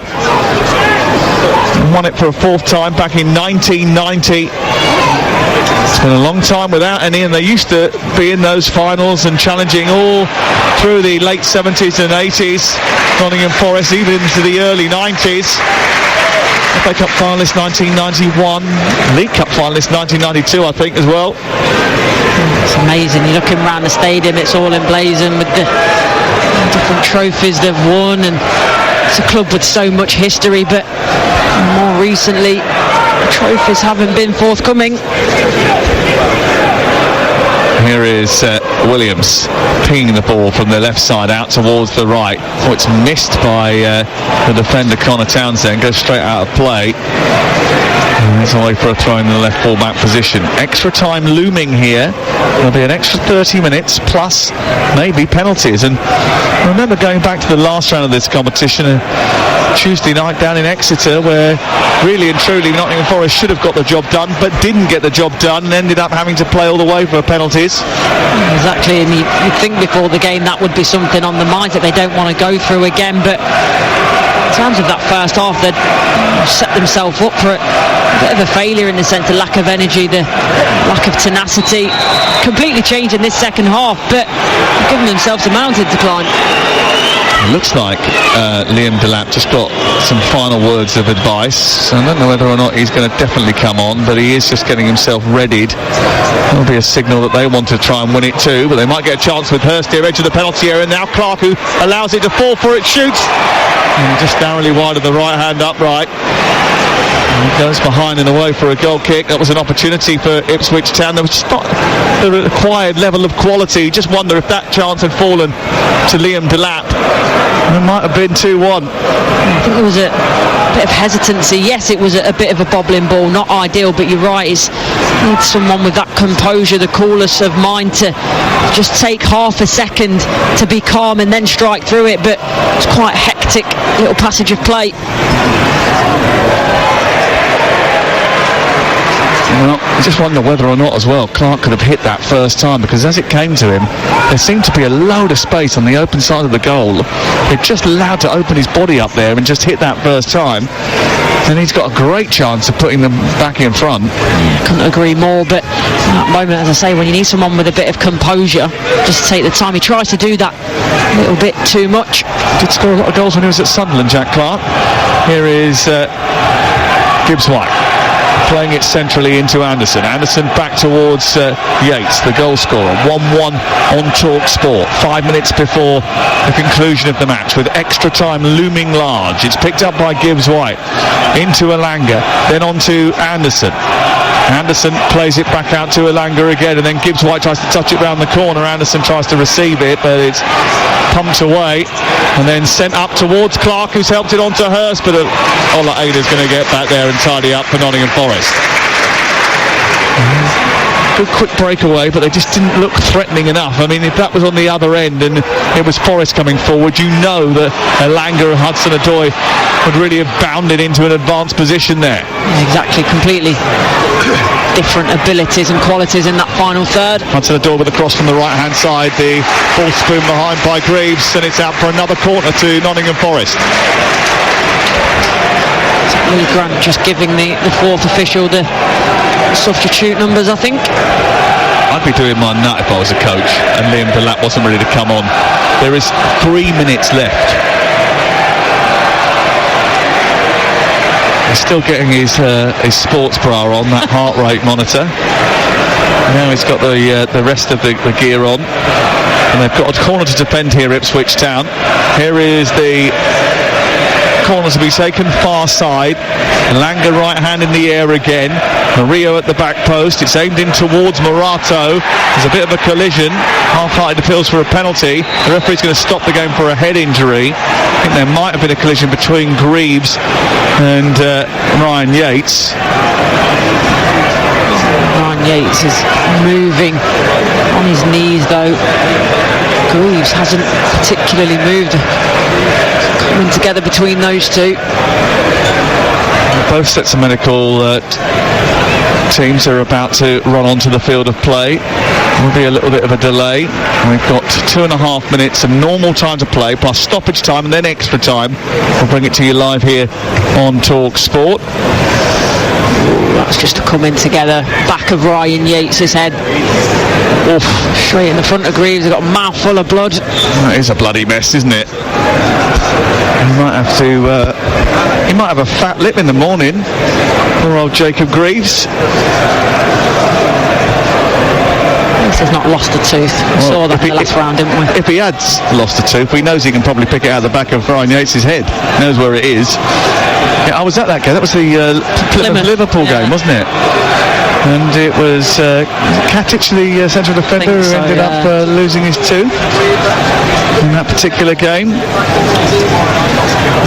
Liam Delap is about to come on, and he is ready and stripped and ready for action. Let me tell you about what's coming up on TalkSport over the next 24 hours.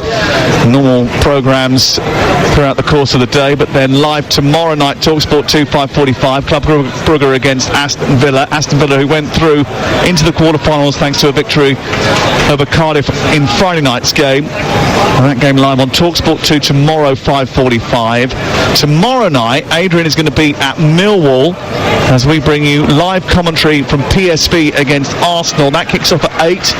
Adrian will be hosting the show from the Den. That's tomorrow from 7 o'clock. And then on Wednesday, Liverpool take on PSG.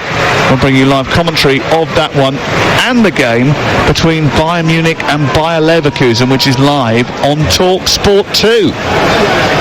That should be one hell of a game as well. So we've got loads of action for you. Now the referee has got to give a drop ball here. He stopped the play with Forrest in possession on the edge of his own penalty, on the edge of the Ipswich penalty area. So the Ipswich players are arguing that the Nottingham Forest really should kick the ball back to their goalkeeper and rebuild, but Nottingham Forest look as if they've got the intention not to do so. Well, it wasn't a foul. And Forest were in possession on the edge of the box. They wanted to play on. The referee stopped the game, so they're well within their rights, Forest, to want to keep this ball. A yellow card for Sam Morsey for arguing. And it's going to be a drop ball, an uncontested drop ball, as they are nowadays, 2 yards back from the edge of the 18-yard box, wide on the left-hand side. So Forrest will get it, and then they'll scoop it forward into Nico Williams, inside the penalty area, and the referee just blows his whistle for the softest of fouls, just to cause himself no harm whatsoever. You're spot on, Sam. It's the softest free kick you've ever seen in your life, but he's thinking, if this ball goes in the back of the net, I'm not going to hear the end of it. Yeah, just blow the whistle, mate. Yeah, get myself out of dodge. Change here, and off comes George Hurst, and on comes Liam Delap. The final change for Ipswich Town. There are no extra substitutes in the FA Cup once you get to extra time. So Ipswich would have used all of theirs. What they have now, they will have to play with. Yates and Greaves are now back on the field of play. Hurst is off and Delap is up top, and we have got 6 minutes of added time, Courtney. Yeah, still time to find a goal, to find a winner. But I think that slow start for both teams really to the first half has really not helped this game to get going. Murillo hooks it away, comes back to Delap on the edge of the penalty area, challenged by Yates inside the box. Delap doesn't appeal for a penalty, it's cleared away, and then it's upfield by Dara O'Shea, but sent back by Yates. And Morgan Gibbs-White has got Hudson-Odoi on the right hand side. He goes to Ola Aina instead. Aina gallops forward, he looks up, plays it into Hudson-Odoi, who's dropped deep now, 15 yards outside the box. He's tried to stretch it out to Ola Aina, who has got there eventually. Hudson-Odoi wants it back again. Gibbs-White directs the traffic. Hudson-Odoi into Gibbs-White now on the right angle of the penalty area. Ipswich very deep on the edge of their own box. Can Nottingham Forest find a way through? Travelling centrally, the ball is clipped over the top by Ola Aina, but it's going to just float harmlessly out of play and go out for a goal kick away to our left-hand side. Nottingham Forest 1, Ipswich 1, 92 minutes and 4 minutes of added still to play. Just watching Chris Rudd's reaction there. He is not happy with that ball in. Something to Ola Aina as well, probably along the lines of, we need to get that right, you need to find me with that, but it's floated over everyone.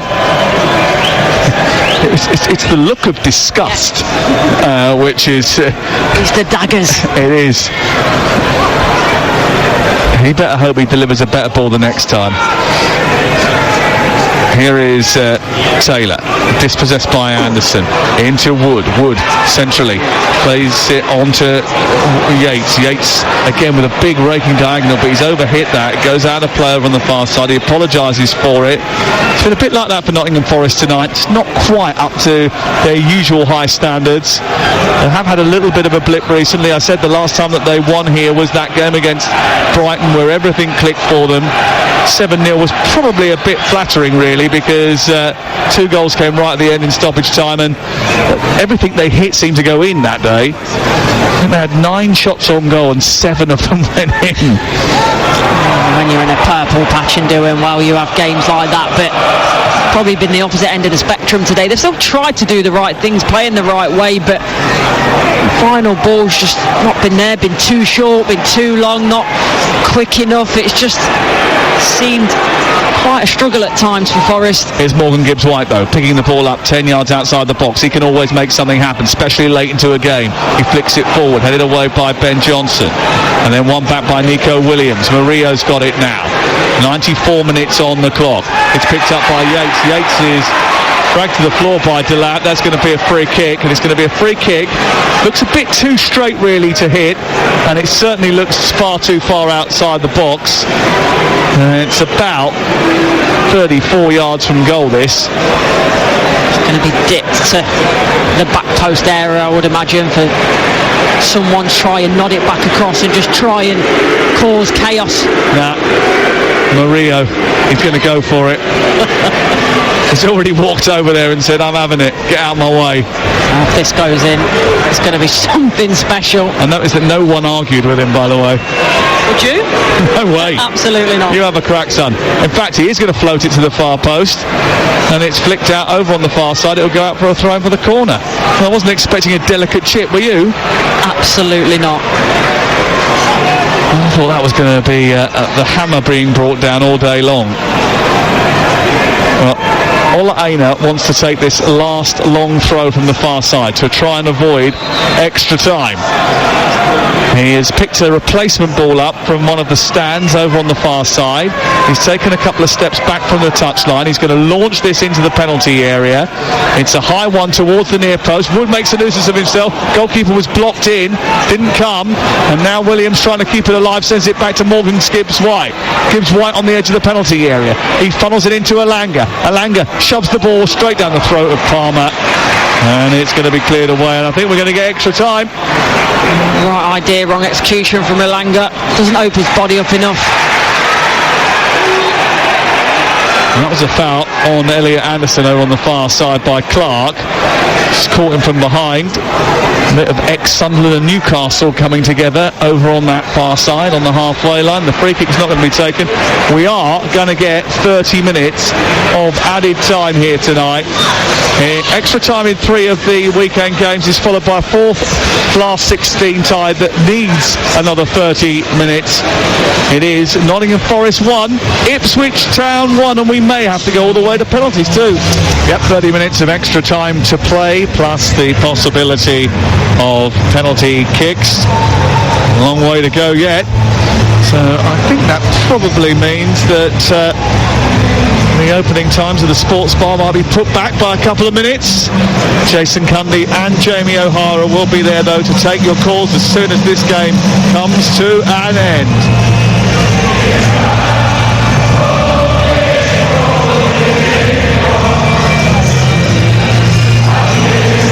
Here we go, 30 minutes of the final FA Cup last 16 game to find out who Brighton will get. Ipswich blue shirts, white shorts, attacking the goal to our left, red shirts, white shorts, red socks. For Nottingham Forest. Ipswich to kick us off and attack the goal away to our left, the start of the first period of extra time. Tony Harrington, the referee, looks for guidance from the television floor manager. Looks at his watch, makes sure everybody is in sync. And eventually will give us the OK that it's all right to start. There we are. Bit of a delay there at the start of the first period of extra time. We are underway. And the ball immediately kicked long up towards the far side. The Writers Ipswich look at it, and it goes straight out of play and away for a throw into Nottingham Forest, who have fought back from 1-0 down in this encounter. And Courtney, what's it like playing extra time in a game like this when you've got your eyes on the league really, and you've got stuff that you want to achieve, and you didn't really want to have to go this far into the match? No, it's frustrating, but equally I think once you're over that white line, you don't really think about it too much. You're more thinking about the fact of how much your legs are going to hurt. You're trying to get the fluids on, the energy gels. You're probably trying to manage yourself physically more than anything, and thinking forward to potentially taking a penalty as well. Here's the throw in from the far side, the right, for Ipswich Town. Launched in towards the near post. It's half cleared by a combination of headers, but eventually works its way back to Taylor on the edge of the area. He strikes it, but it comes out wide towards the left. Ola Aina, not with the greatest of clearance. Funnels back into the right full-back position, being pushed by Jack Clark. He just about holds on to it, sends it down the touchline. It's out for a throw in to Ipswich. They do this, don't they? Ipswich, they do start fast in halves and then taper off a little bit.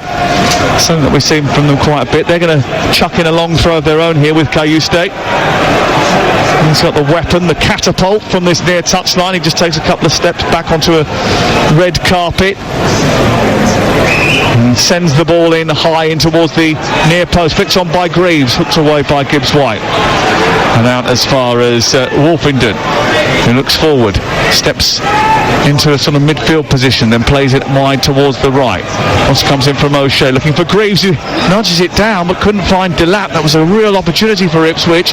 Didn't make the most of it, but Nottingham Forest just haven't started at the beginning of extra time, and Ipswich can try and take full advantage here. Crossing from the left by Connor Townsend is blocked by Yates. It goes out for a throw-in. Well, they've got Kierstay on the pitch as well with that long throw, coupled with Liam Delap with that aerial threat, playing for these throw-ins. Gives them something to aim for, doesn't it, Ipswich? And have started this first period of extra time really well. You're right, Forest have been caught on the heels a number of times. Another throw-in from this near side then, to be taken by Kayuste, who launches it high into the evening sky. Goalkeeper came and didn't get anywhere near it. Was headed away by Morato. Drops down for Morsey. Morsey hooks it back over the top. It was almost like an up and under to see who could deal with it. Nico Williams did, and now Jack Clark has picked it up. Again, Gibbs-White trying to get on the ball, finds Wood eventually. He pushes it behind Hudson-Odoi, and maybe a chance to counter-attack for Nottingham Forest, but immediately Ipswich snapping back into shape. It remains 1-1, 93 minutes on the clock. This is Olarena, out wide, into Hudson-Odoi, back into Olarena again.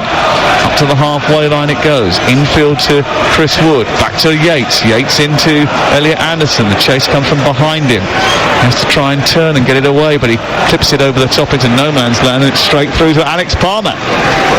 Just see that moment of Chris Wood again hanging his head. Had hardly anything to feed off since he's been on the pitch.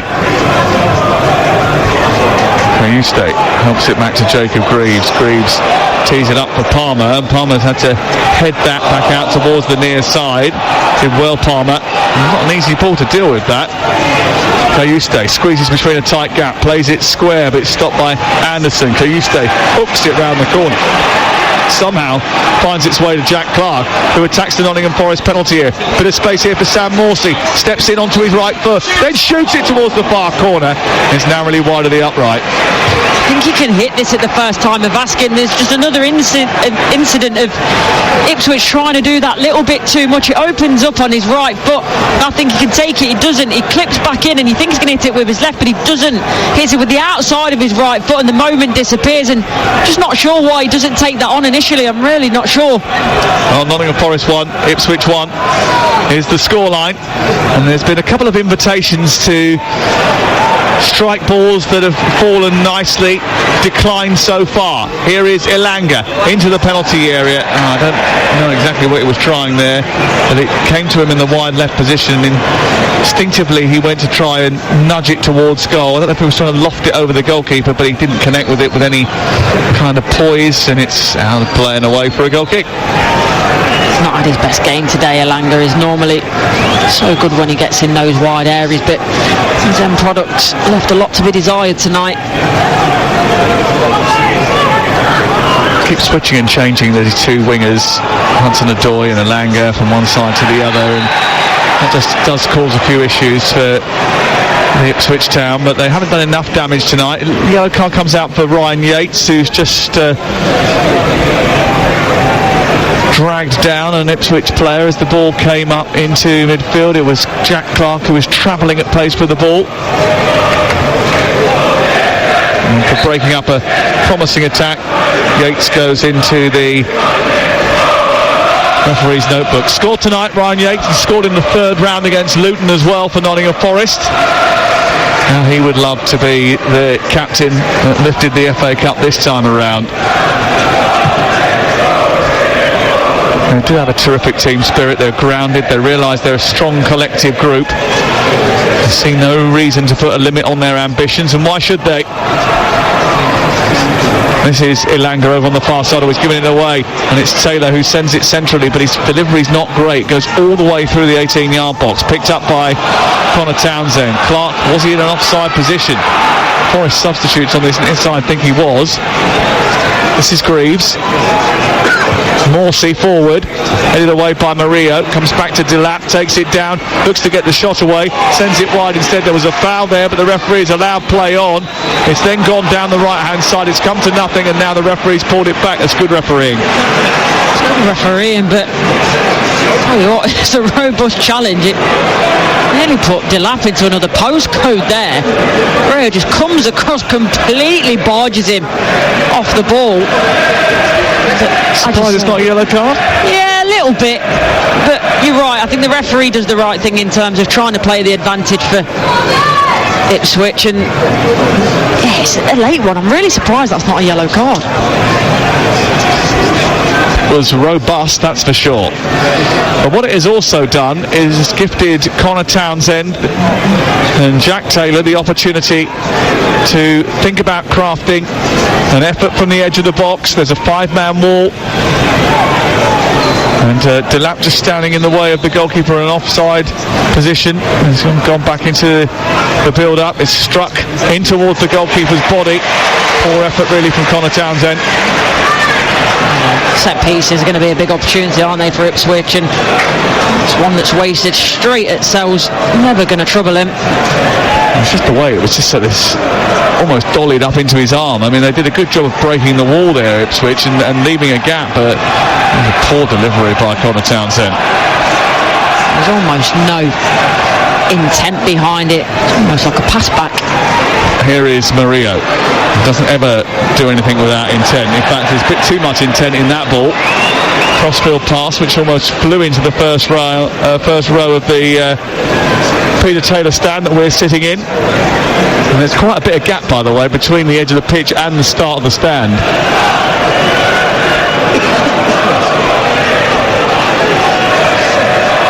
Well, Mario frustrated, and McKenna frustrated. Nuno Espirito Santo frustrated too.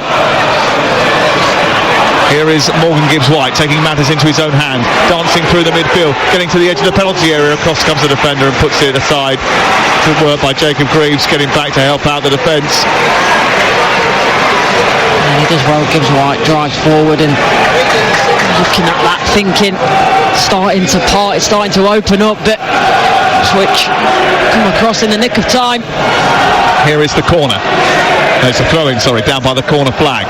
And it's another one of those Ola Aina specials. He'll torpedo this one into the penalty area. Takes a short run up the camber and in towards the 6-yard box. It comes back out to Elliot Anderson. Wanted to get it onto his left foot, but he ran into traffic, and Jack Clark was threatening to escape until Murillo stepped across, and his bulky frame just shrugged aside the wispy Jack Clark, and the ball's back with Sells deep inside his own territory. Just hear the murmurings from the fans as well. Sells gets the ball there, he's waiting on it, he's looking, he's not moving the ball, and just that lack of urgency is starting to frustrate the fans, I think. Yep, and I went to I watched the game last night, Manchester United's match, where the extra 30 minutes was an advert for abandoning extra time. But I was also at the Newcastle game where actually that was an advert for keeping it. Here is Hudson-Odoi down the left-hand side, in towards Elliot Anderson, edge of the penalty area. Nottingham Forest on the attack here. It's worked wide to Williams. Williams with a right-footed cross, deep into the box. At the back post, Townsend manages to head it clear. Clark further away. Hudson-Odoi has won it once more. Aina, Yates. Aina again. Down the right to Elanga. Elanga is a yard in from the touchline. Into Morgan Gibbs-White. Wants to get the ball into Chris Wood. A header by him is only narrowly wide.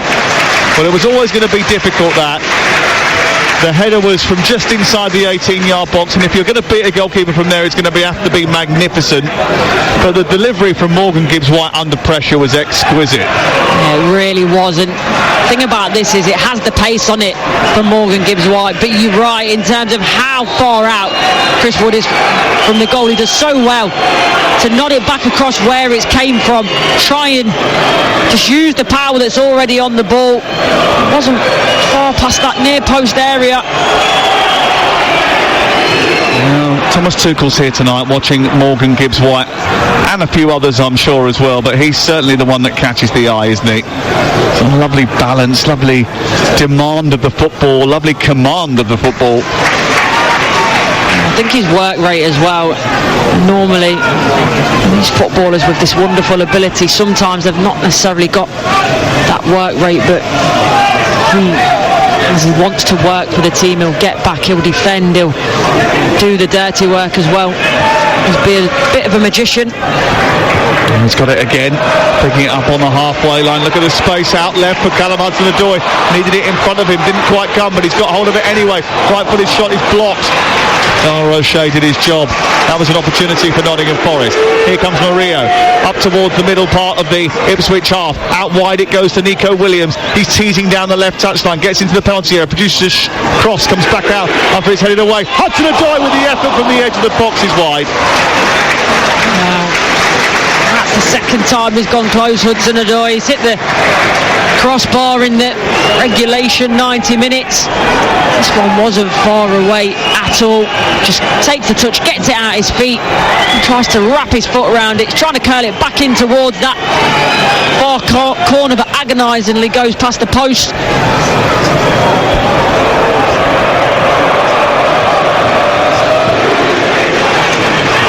Away by Palmer upfield. One by Forest again. The pendulum swung back in their direction in the last few minutes, I think. Aina into Elanga, back to Gibbs-White. Gibbs-White looking to float the ball over towards the far side again for Hudson-Odoi, and O'Shea couldn't take any chances because he knew that if he didn't deal with that and head that behind for a corner, Callum Hudson-Odoi was in great position just in behind the defence. Exactly, if that drops behind O'Shea, Ipswich are in all sorts of trouble, so has to take evasive action. So here comes the corner, over on the far side, to be taken by Anthony Elanga. On the edge of the penalty area, Williams and Yates just hanging around. Hudson-Odoi is on the left angle of the box. There is a knot of players on the edge of the 6-yard box protecting the goal. Could this be a key moment? 103 minutes have been played. It's deep towards the far post, too deep. And it's just out of range again. And if he was playing golf tonight, Anthony Elanga, I think he'd be missing a few greens. Yeah, his corners left a lot to be desired. A lot of them haven't even got past the first player. That one completely overhit, and can't knock his effort, his energy. He's trying to do the right things, but sometimes as a footballer you just have those nights where you feel like anything you do, you can't quite get it right. It doesn't matter who you are. If you reach an FA Cup quarter-final, you start thinking about Wembley.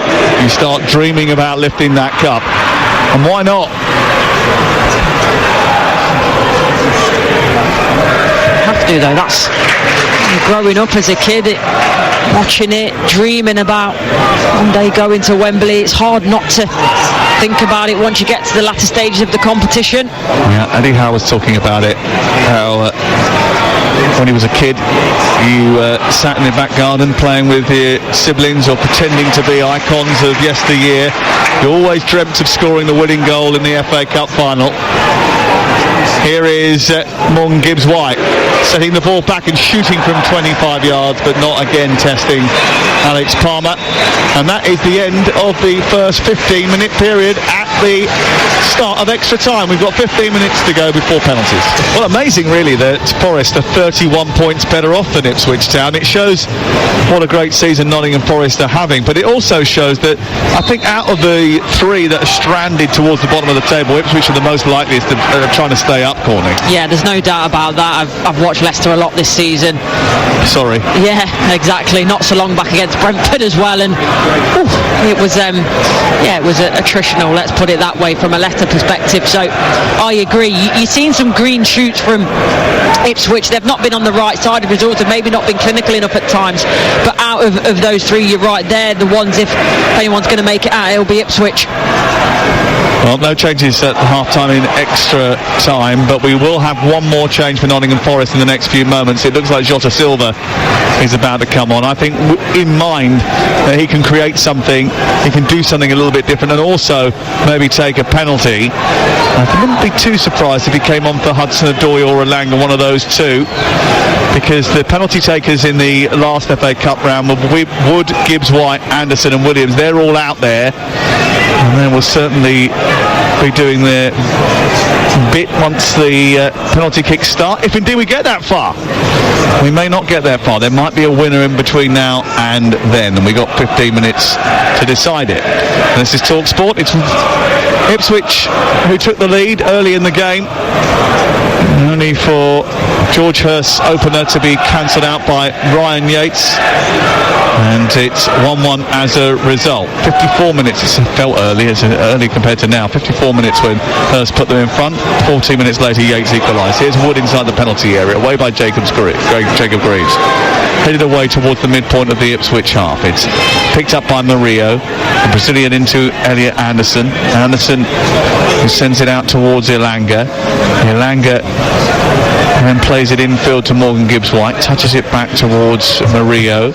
Murillo on to Gibbs-White once again, and then he plays it out wide towards Elanga. Elanga is just on the left-hand side, moving towards the edge of the penalty area. Good run by Williams in towards the 6-yard box. He flashes that ball right the way through the middle of it, and there was no one in Gary Baldy-Red to finish it off. It was a good chance. There should have been, Sam. It's a wonderful ball driven across that 6-yard box. It just takes someone to gamble, and just saw the reaction of the Forest manager down below. He throws his hands up in the air because he knows that is a fantastic ball.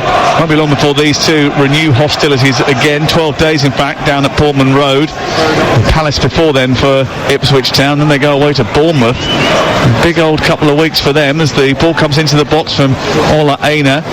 Out on the edge of the area, the ball is collected by Yates. To come back in from Aina again in towards Wood, who was after that. You could see he had his eyes on that ball, and if Jacob Greaves hadn't have got there, he certainly would have done. Well defended by the Ipswich Town central defender. Played forward by Anderson out to Yates. On the attack again, Nottingham Forest pinning Ipswich into their own penalty area. The cross from Gibbs-White, shouts of handball for it, slapping into the body of Connor Townsend, but Delap is now escaping. He's up over the halfway line and he's bounding forward. He's got to do it all his own. He goes down on the edge of the box and the referee declines to give him a penalty. Morato gives him a bit of an earful. Was that a dive? Was it a soft bit of contact, or should it have been a penalty? Well, the VARs will look at it. Jared Gillett and Matthew Donoghue. What did you make of it? I think there's contact. I'm not sure if it's a penalty in terms of I think it was potentially just about outside the box. I don't see a reason at that moment in time for Delap to go down. I think it's probably one of those where the bar isn't high enough, but there is contact. Oh, given away on the far side by Palmer, and he almost had to pay for it because Hudson-Odoi nudged it back towards Wood. He did that actually in his opening game, didn't he, Alex Palmer? Almost gifted a goal to Aston Villa. The referee just consulting with the VAR. I don't think there's going to be any stoppage to have a look at that penalty kick. Here is Hudson-Odoi over on the right-hand side. Jota Silva about to come on. Here is Yates. Aina cross into the box. Gibbs White trying to arrive. It's away by O'Shea and out towards the far side. Away for a throw-in. Jota Silva again gets ready to come on, but there's no real break in play for him to be able to enter the fray. Picked up by Anderson. Anderson to Olareina. Is crossing towards the near post, blocked by Clark. Goes out for another throw. Will he go for a long one? He will. And off comes Anthony Elanga, and on comes Jota Silva. It's huffed at his puck tonight, hasn't he, Anthony Elanga, but it's not been his night. Quality we usually see from him hasn't been there. So it's on for the field for Jota Silva. Most of his contributions have been off the bench. Only goals against Newcastle in the League Cup and Brighton in the Premier League. Did score a late goal against Brighton in the Premier League. A late goal now will stop this from going to penalties. There are 9 minutes left to play. The throw-in is a poor one. Looked almost like a foul throw over on that far side by Olareina, but it's scooted back into the box, kept alive by Jota Silva, and then looking to escape. Jack Clark does well. A little turn under pressure, but then one back by Nottingham Forest, and they turn it over despite the appeals of the Ipswich players. They're still deep inside Ipswich's half of the field. They've been pushing and probing for a long period now, Nottingham Forest. They've had Ipswich on the back foot. Anderson with a little back heel looking to find Gibbs White. Only half cleared again by Ipswich. Again they come. It's just wave after wave of red attack. The thing is though, Ipswich aren't really giving up too much space. Yes, they're trying to get out to the ball there and press Murillo, but yet again then they'll drop back in, make it really difficult, really compact. Olareina just spotted the fact that that ball was going to run loose, and before O'Shea Townsend could get there, he went wiring into a tackle, and there's a foul over on the far side, which is generated an Ipswich Town free kick, and they have possession deep inside their own half. 1978 the last time that Ipswich won the FA Cup. If there are things that are written in the stars, they did beat Bristol Rovers on their way to winning it under Sir Bobby Robson. They beat Bristol Rovers in round 3. Maybe that's an omen. You'll take anything at this point if it gets you over the line. Liam Delap, we're just seeing a replay of that incident for the first time. That was a lazy leg dangle by Murillo. He did go over it, but he engendered the contact, I think. Yeah, he did, and I think the initial contact then also starts outside the box, but you're right. It was a lazy one from Murillo just to stick out his leg behind him. Here is Ben Johnson over on the near side, the Ipswich right. He's kept hold of it well and dragged them up the pitch, and then O'Shea with a chance to cross into the box is looking for Delap. Header is firm and out of the box by Morato, because he had to do the defensive duties himself because Murillo had been crunched in the middle of the park and he's still hobbling away. Jacob Greaves has taken the ball out. Is he over on the far side? The referee just wants to check on the prognosis of Murillo. The ball is out over on that far touchline, and we've only now got 7 minutes left to play.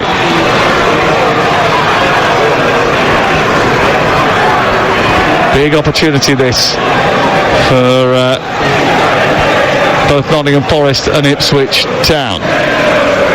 It remains 1-1 and finally poised. Just landed awkwardly after reaching for a header there, Murillo. Just hobbling, they don't want to lose him. He basically starts every single game. They signed him for 13.7 million quid. That is the definition of a bargain. Here he is, funneling the ball forward and almost feeding it beautifully to Williams. It was only the intervention of Wolfenden that stopped that from happening. Williams scurries back, does brilliantly to win it. And now Hudson-Odoi takes it to Ipswich Town, cuts infield, gives it to Morgan Gibbs-White.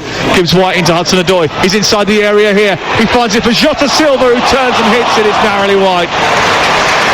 He scuffs it, but he knows he needs to get this one away quickly. I understand why he takes the snapshot, but by doing that so quick, get the ball under control. Agonisingly past the post for Forest, but Alex Palmer he got all his angles right, and quite happy to see that roll about 4 yards past the post. When you start to think about who's going to take your penalties, if you're Nottingham Forest, you pretty much know that you're going to rely on Wood, Gibbs, White, Anderson, then Williams. Jota Silva will take one, no doubt. He wouldn't put it past Ryan Yates to put his hand up too. I wouldn't stop Murillo from taking one. Well, exactly, and yes, he's a centre-back, but he's such a technical player. Not bad against him having one. I wonder who's going to take the Ipswich Town penalties. Certainly they haven't had as much practice, and their record in shootouts is certainly not as good as Nottingham Forest's. Here is Hudson-Odoi on to Williams. 115 minutes on the clock, 5 minutes to go to avoid a penalty shootout, and certainly Nottingham Forest are trying to do the most to avoid it. Williams, low cross into the box, which is cannoned away. Well won on this near side by Ben Johnson. Collected by O'Shea. It's a poor clearance by him, and Hudson-Odoi's got it back. Again, he funnels the ball into the penalty area. They really are squeezing them into that 18-yard box, aren't they? They have done for the last, it feels like the last 15 minutes. Yeah, it almost feels like a training session where it's just wave after wave of attack that you've got to defend. Certainly a bit of optimism amongst those of the Nottingham Forest persuasion as the throw-in. They went to send it long and then did the little short one into Hudson-Odoi. Space for Anderson, edge of the penalty area. Back to Hudson-Odoi. Sets it to cross. Decent cross, looking for Wood. Headed away. Comes back out to Murillo. Oh, he's cracked that. And it's hit Ryan Yates, his own player, actually. He might well have taken a couple of teeth out. He hit that so hard.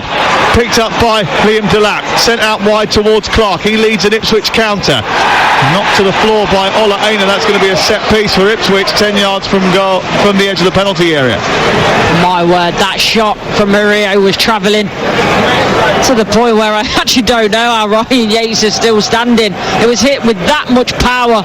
Looked to be goal bound, but this is a massive moment now for Ipswich from the set piece. Ryan Yates is cracking up. He's walked over to Murillo. They've given him a high five as if to say, mate, you've got to be a little bit more accurate with your aim. I think actually Murillo was saying to him, why did you not get out of the way? He's a little bit lucky actually, because it hit him on the shoulder first and then onto his head, so it took the sting out of it. The free kick from Ipswich was terrible. It went straight through the penalty area and out the other side, and it's away for a goal kick away to our right hand side. It's coming up to 10 o'clock. If you're tuning in for the sports bar, the boys will be ready for you as soon as the conclusion of this game has happened. 03717 223344. You can text them 81089. It's 03717 223344. We'd love to hear from you wherever you are in the world, even if you're listening in North America tonight to Sirius XMFC. Thank you very much for choosing us this evening. A big hello to you wherever you are. Free kick given here for a foul on Morsey. It was a long kick up by Sells, went through the centre circle, and then it was a bit of an aggressive challenge that by Ryan Yates, who has to be a little bit careful because he's on a yellow card. He's not happy though. He's saying to the referee, what's that for? There's nothing wrong with it. There's no point in asking him. He still can't remember what happened 2 minutes ago after being thundered by that Murillo effort. Free kick taken by Ipswich, tossed into the box. It's aimed towards Dara O'Shea. There was a push inside the area. The referee again, he's done that thing again, hasn't he? Controversial free kick, yeah. And decided that he will give the foul at the first contact to get him out of dodge. So frustrating if you're a player, isn't it? Yeah, because you can read it a mile off as well. You can see exactly what's happening. 2 minutes to go before penalties. I can't think, after doing 118 minutes of this game, you actually deserve to get a penalty shootout if you stuck with it for this long. I suppose you can say that about Ipswich as well, in terms of the way that they've defended. It's not always been pretty, but they've been so willing to put their bodies on the line. They deserve the lottery of a shootout as it stands. Well, Forest have certainly done the most to try and win it, and Hudson-Odoi is doing that now as he whips the ball in from the left-hand side to the near post, as well defended by Luke Wolfenden. And it goes out and away for a corner kick away to our left. And this may be the last real action that we have in the game, because we've played 119 minutes and 13, 14, 15 seconds. So there's only 3/4 of a minute to go. Elliot Anderson stands over the set piece. He delivers it high, and he almost curled it on top of the goal. In fact, exactly that's what happens. It drops right on top of the net. Another wasted set piece. There's that just hush and groans around the stadium as that one doesn't even get into the fight scene in the box, and penalties await.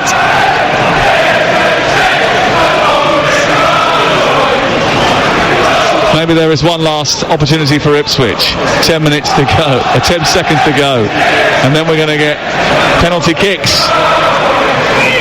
And then it's all about who can hold their nerve. 1 minute of added time at the end of the last 15 minutes of extra time. Ball kick clear, up to halfway. Anderson sends it back. Cayuste just sort of nudges it up towards Taylor. Morato hooks it clear. Gibbs-White goes up with Wolfenden, but the Ipswich central defender wins the header. Comes back to Gibbs-White, in towards Yates, who tried to funnel that through behind the high line, and there was a bit of space behind there that time, and Jacob Greaves just did enough to turn it away. And here's the I thought that was going to be the whistle then, but he was telling Nico Williams to take a throw in from a different position. He's then decided to run into traffic, Williams, and then it's hooked over the top, out for a throw into Ipswich Town. There's a bit of cramp going on down here, and Dara O'Shea just has to try and stretch out Jack Taylor's aching limbs. And we're going to the referee's had enough. He just said, let's just do the penalties.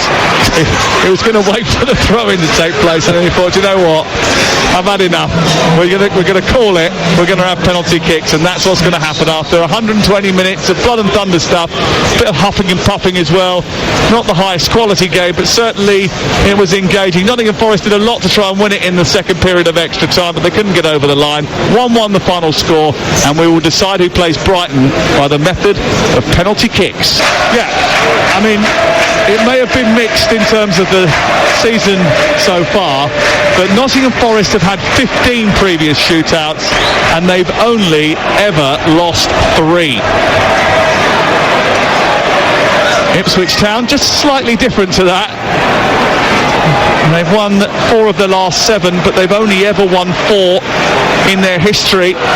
4 of 14, and they've never been involved in an FA Cup shootout. And they did beat AFC Wimbledon. They've beaten the AFC Wimbledon in the second round of the Carabao Cup.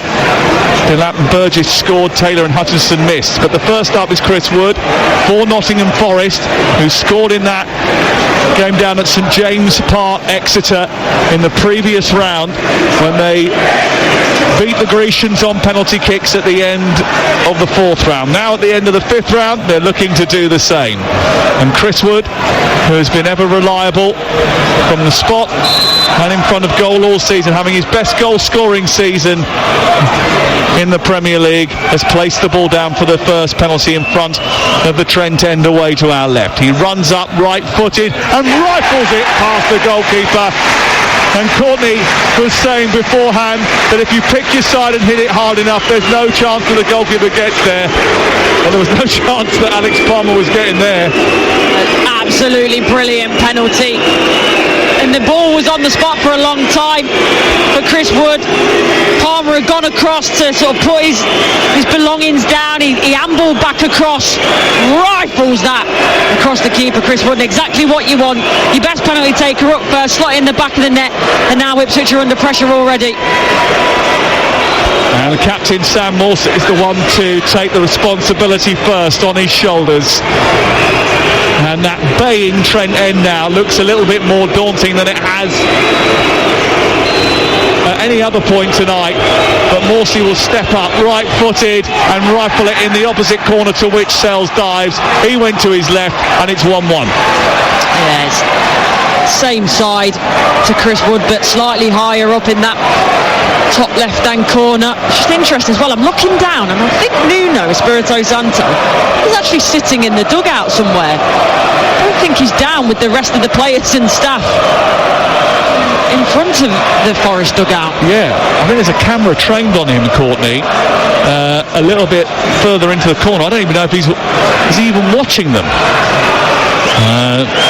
Once a goalkeeper would have had to try and save penalties before. The rest of the Nottingham Forest staff on the touchline as Morgan Gibbs-White places the ball on the spot. It's been a bit of a delay in Morgan Gibbs-White taking this penalty. He scored again at the St James Park, Exeter, and he has placed it down, the second penalty taker, as he was on that night. He eyeballs the goalkeeper Alex Palmer. Nuno sitting in the dugout. It's right-footed and into the corner. Goalkeeper went the right way, but it was too far to his left. It was so accurate from Gibbs-White. It couldn't stop him.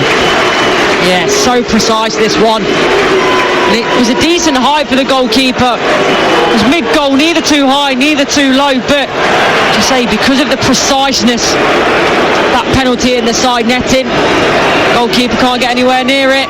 Well, Delap scored in that game at Plough Lane earlier in the season.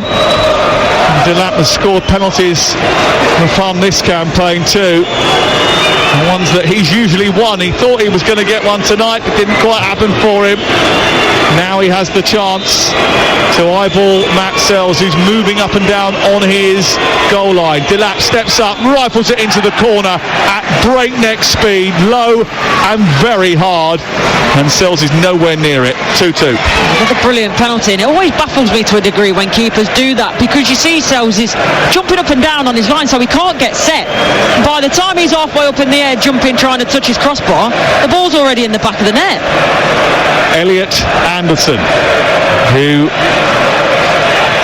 steps up next, was the third penalty taker. They're following the same order as down at Exeter.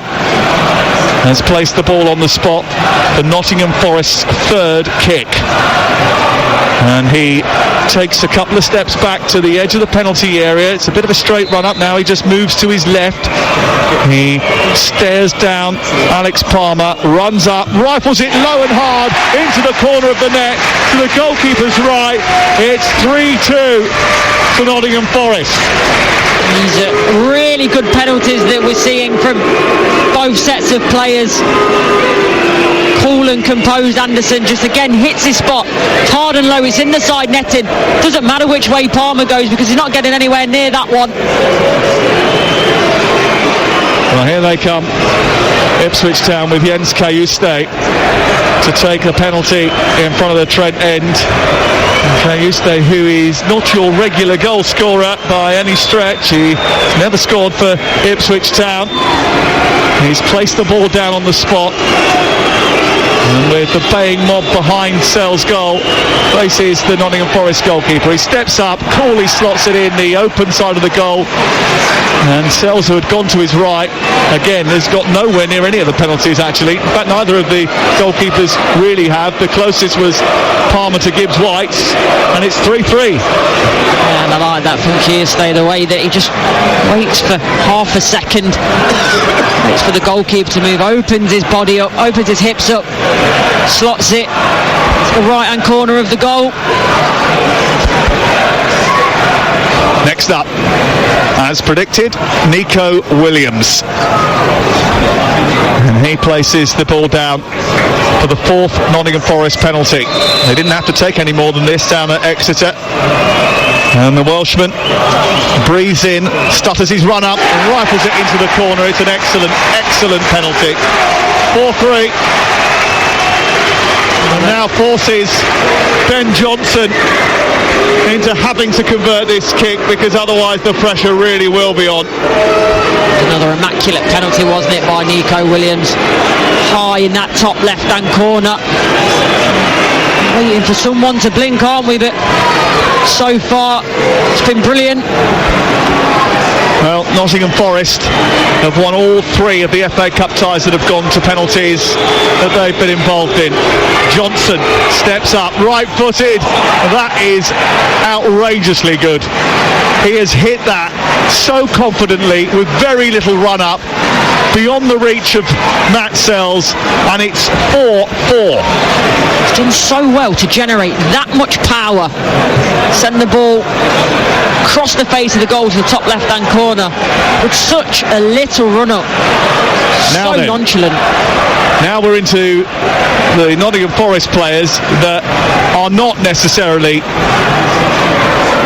well, we haven't seen before take them, but Callum Hudson-Odoi has volunteered for 5. That usually means you're pretty confident about taking a penalty kick.